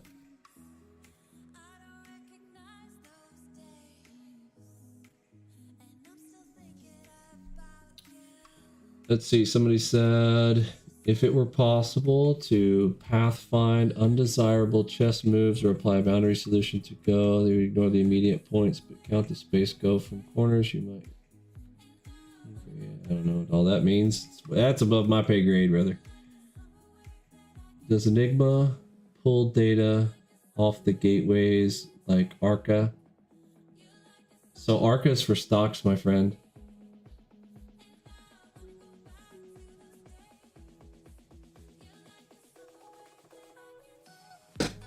So one of the benefits of futures, I know you don't know the notional value, so you probably don't know this either, but time to educate you. It's all good.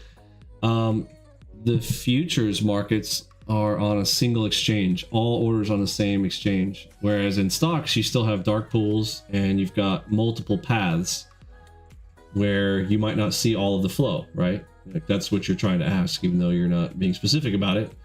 But as far as gateways, you know that there are gateways plural in stocks. There are no multiple gateways in futures. That's why we have the advantage of trading futures, although we can. So on any given, whatever gateway you choose, if you want to put this on stocks, our system does work on stocks, depending on what your connection provider is. So for instance, using with TD Ameritrade, I don't know how they route their stuff, what their routes are. But whenever TD Ameritrade is using, our system will analyze the flow on that. And it's quite accurate. You can go put it on a, I'll put it on there now just to answer the, let's see, let me disconnect. Actually, I've got multi-broker, so we'll try this. I'm going to connect to my,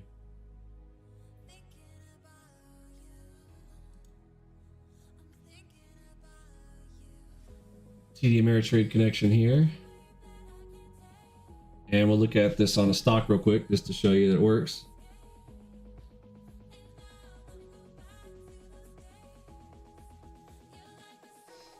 No, I mean, there is the ICE exchange. So there are, there's a basket of instruments, but it's still the same concept. They're all controlled by one. They're all one. Okay, that connected. So, all right, you want to look at, call out a stock symbol. I'll start one with Apple for just oops and giggles.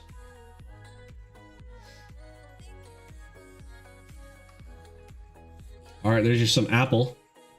It's a mess after hours into the close, but you'll notice there's no after hours data, right? You notice that it stopped right at 4 o'clock, right? Because the markets actually close here at the end of the day, so there's a mess there. But let's go to the morning, afternoon. Enigma working pretty solid there. There's 9:30 a.m. right there. So first Enigma was here at 10:20 long. So there's your three-peat. 1, 2, 3. Take the next one. That's a fail. It's a fail. Boom. Then you get your winners. So cadence strategy works pretty well. Other analysis. So we can come up here on Apple, look at high time frames. Not as many bars of data. And another disadvantage of trading with the stocks. What's a really volatile, like give me a super volatile symbol?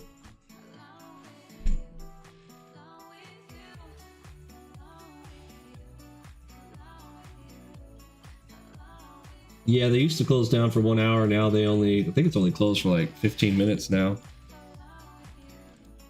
So Apple, Microsoft, MSFT. See what they're doing there.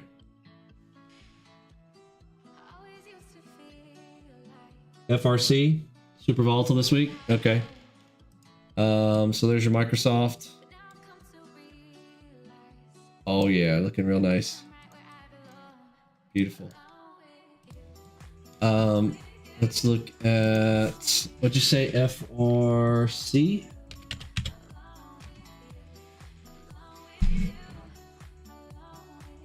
Yeah, we'll do Tesla there as well. It's a good one.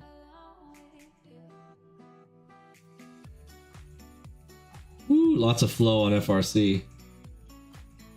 A lot of downward movement, high time frame. Oh, there it goes. Ooh, not a lot of data.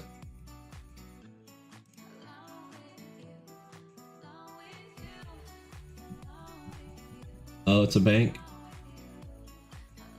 Oh yeah, so it's just basically downward spiral, right? So you could filter this for shorts only and basically take all red enigmas and ignore the green ones. If you know there's a macro event. Oh, oh, nasty drop. Ooh.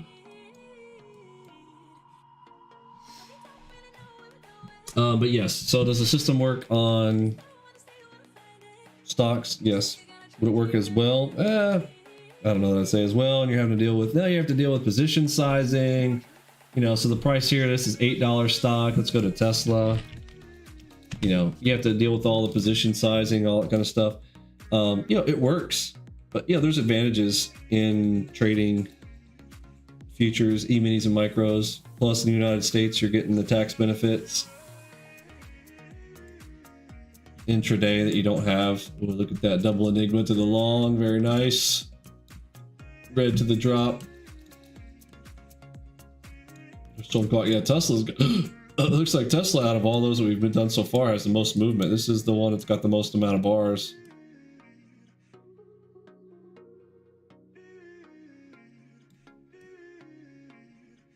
Yeah, cadence play. 2-3 in a run.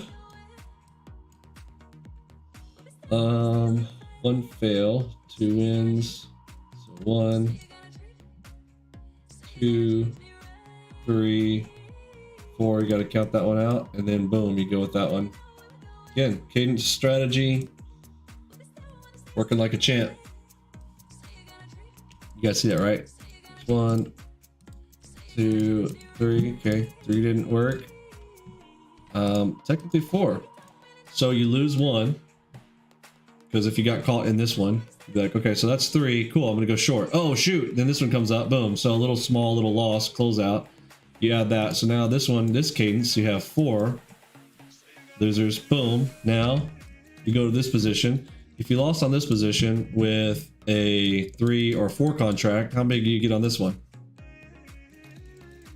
4 to 5 or 4 to 6, boom. Hit it.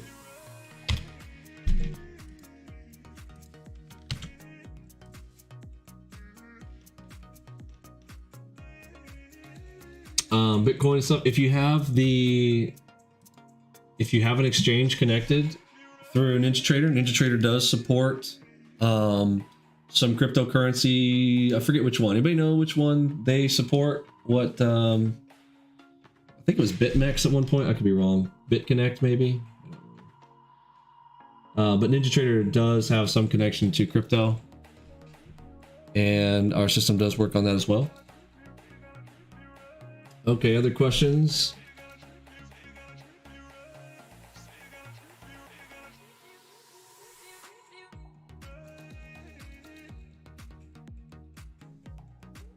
I mean, my thing on crypto, just in general, I mean, we talked about it earlier today, like it was just a con game.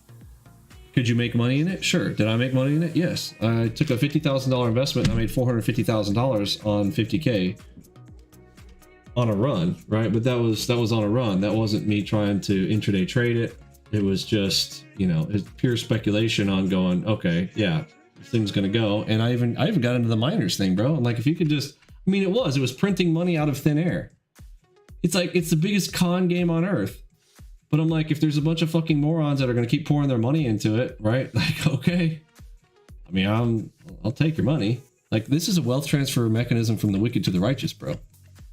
We're in the battle of good versus evil, and you know, I'm here to take it for the team and take it for you know, personally, my family. And Matthew 24, Jesus said, if I find a man who can provide for his family and still give them meat in these 7 years of tribulation, because apparently meat's going to be hard to come by, if I find a man who can do that, he has a special reward. So I'm going for that special reward. What's up? And that requires financial stability to be able to, number one, you got to be able to protect, store, save. I mean, there's a lot of things. Hint, off-grid, store, secure, etc. Right? Yeah, crypto's a Ponzi by definition. Yeah, absolutely. Yeah. Does it mean you can't make money with it? Yeah. While it was running, yeah. I still remember I told everybody on a Saturday that I was closing out everything. Ethereum had hit 1100, and I was like, nope, it's done. It's ran 1,000%. It's 10x. I was like, yeah, all right, time to pull. It was starting to go parabolic.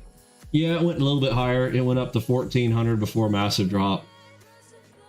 But you know, I didn't call the top or anything, but I was like, yeah, you know, luck was running out. It was getting way too hot. I mean, when my, you know, brother-in-law, who's not involved in any of this stuff, calls me up, he's like, hey man, should I buy some Bitcoin?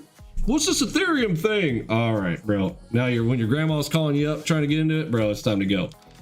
You know, so, but yeah, it was a fun adventure. I had built 18 miners, and you know, that was a big expense putting all that together. But it was more of a fun project. I got to work with my wife on it and teaching the kids how to, you know, put that kind of stuff together. And you know, it was a again, I'm a Swiss Army knife guy. I don't like to just do one thing by itself. Like, it's got to serve multiple purposes. So there's a lot of learning going on with it.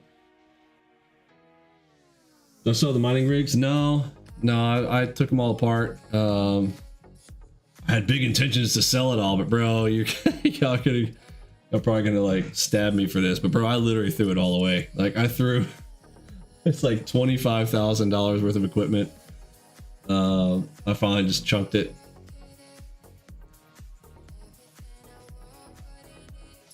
Heavy trash day.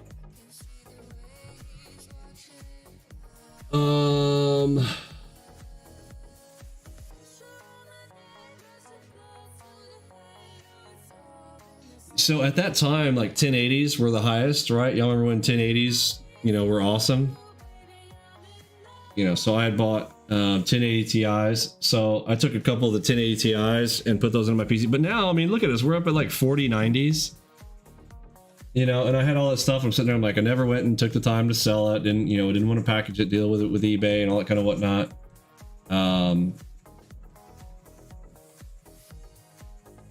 I had good intentions too. I feel really bad. I feel like it was a big waste of, I feel like I wasted a lot of, it was a waste of money, but I mean, you start to reach a certain level where, time and space, hard to explain. It's weird for me because I've been in, it's like Paul when he says, I'm content in whatsoever state I'm in. I've been rich, I've been poor, you know, been everything in between.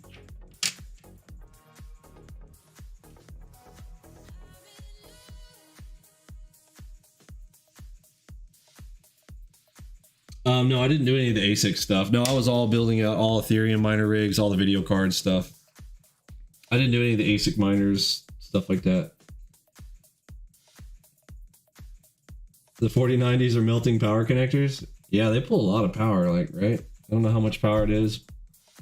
But when I bought the 3090 Ti, the thing's so big it wouldn't even fit in my rig.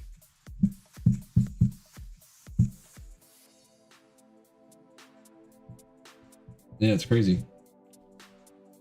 Okay, so we covered a lot. Is there any final big one do we need to really cover? Or if you guys want to give me anything on my list to like absolutely cover, we're gonna be doing a lot more like as we do stuff. But I wanted to like do this one video to like kind of solve it all, like big picture. I feel like we kind of covered everything. You kind of understand what we do, how we approach it, you know, why the system, you know, works so well. How, yes, it can work on stocks. Yes, it can work on any type of instrument. It can work on forex. You know, we talked about even, you know, why we trade the futures. Talked about optimizations, speed. We kind of covered the speed stuff. Psychology. I guess we didn't really cover psychology too much. Psychology is just there's a whole video on that. But basically, we've got a psychology module that will cover the charts for you. So if you are a person who needs a coach to kind of tell you if you struggle with when not to trade, it's very common. Let's go to NQ06. You know, you struggle when not to trade. How about one of these? How about turning your background a weird color? How about making your background entirely red? Now do you know not to trade right now? Because your whole background is solid red. You probably shouldn't trade right now. All right. And then when it frees up, if the market's at a good speed, then you'll come over and take trades. Right. So psychologically, do you see how this like just stops you from wanting to trade? Like, even if you're tempted to press the button, you won't press the button because it's like, I can't see. That was my oddball, clever way and simple way to stop you from trading when you're not supposed to.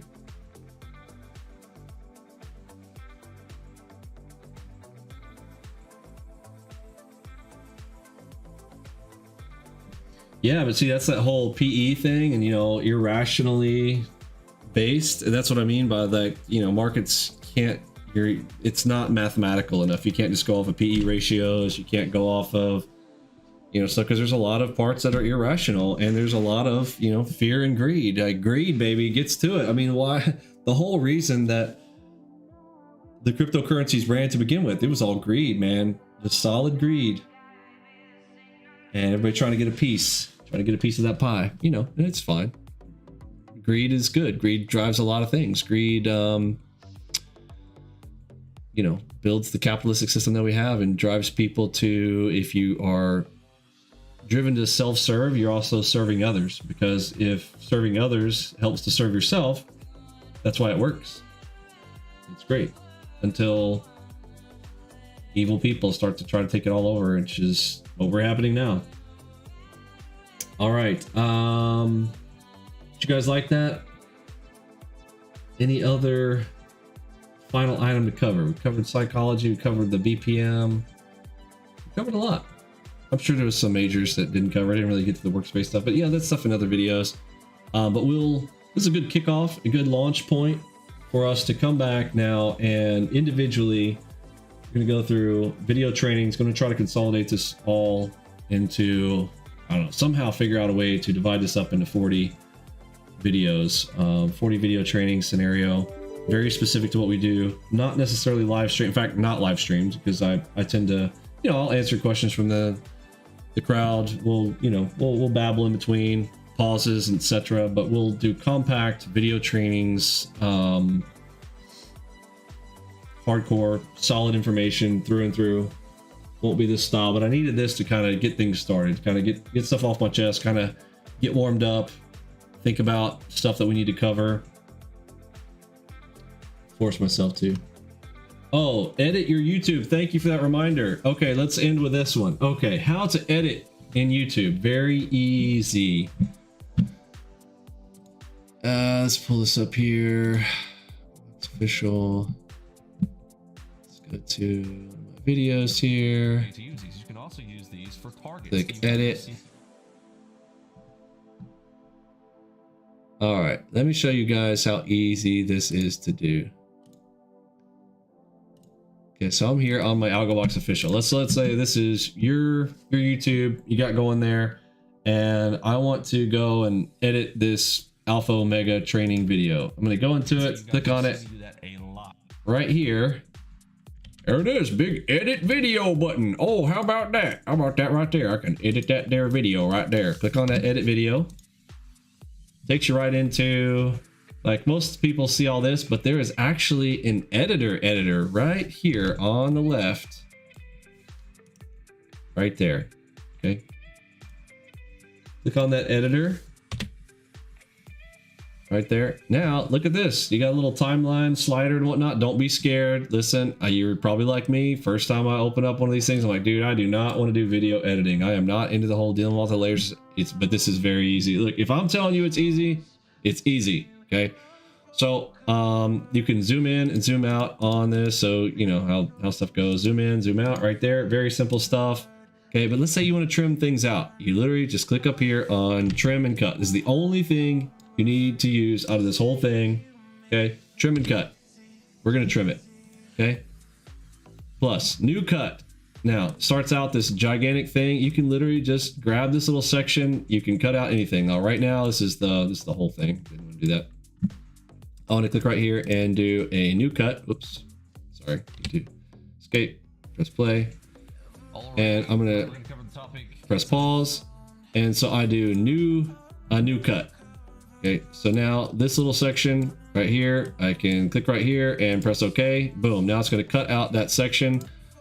it's pretty easy. So like, let's say that trade number 1 was right here, you know, and I want to clip out all this dead space right here. I can clip out that whole section right there and then go to the next one. You can add in as many cuts as you want. In theory, if you had 5 trades, you should have 5 cuts. Make sense? So just cut it up, and then at the very end, you literally just go up here and click save.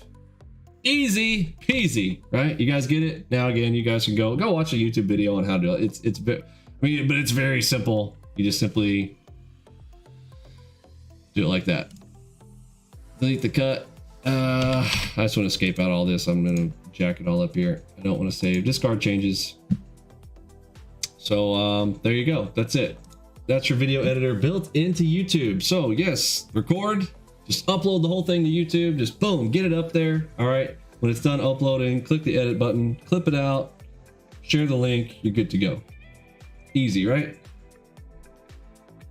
Easy. Makes a lot of sense. Acquiring more for yourself, acquires more for the others. Greed is not destructive. Yeah, you know, what was that that movie with, was the movie actually called Greed? That was Wall Street. Oh, it's called Wall Street. It was just Wall Street. Remember Wall Street? And that part, he's like doing a whole speech and he's like, greed is good.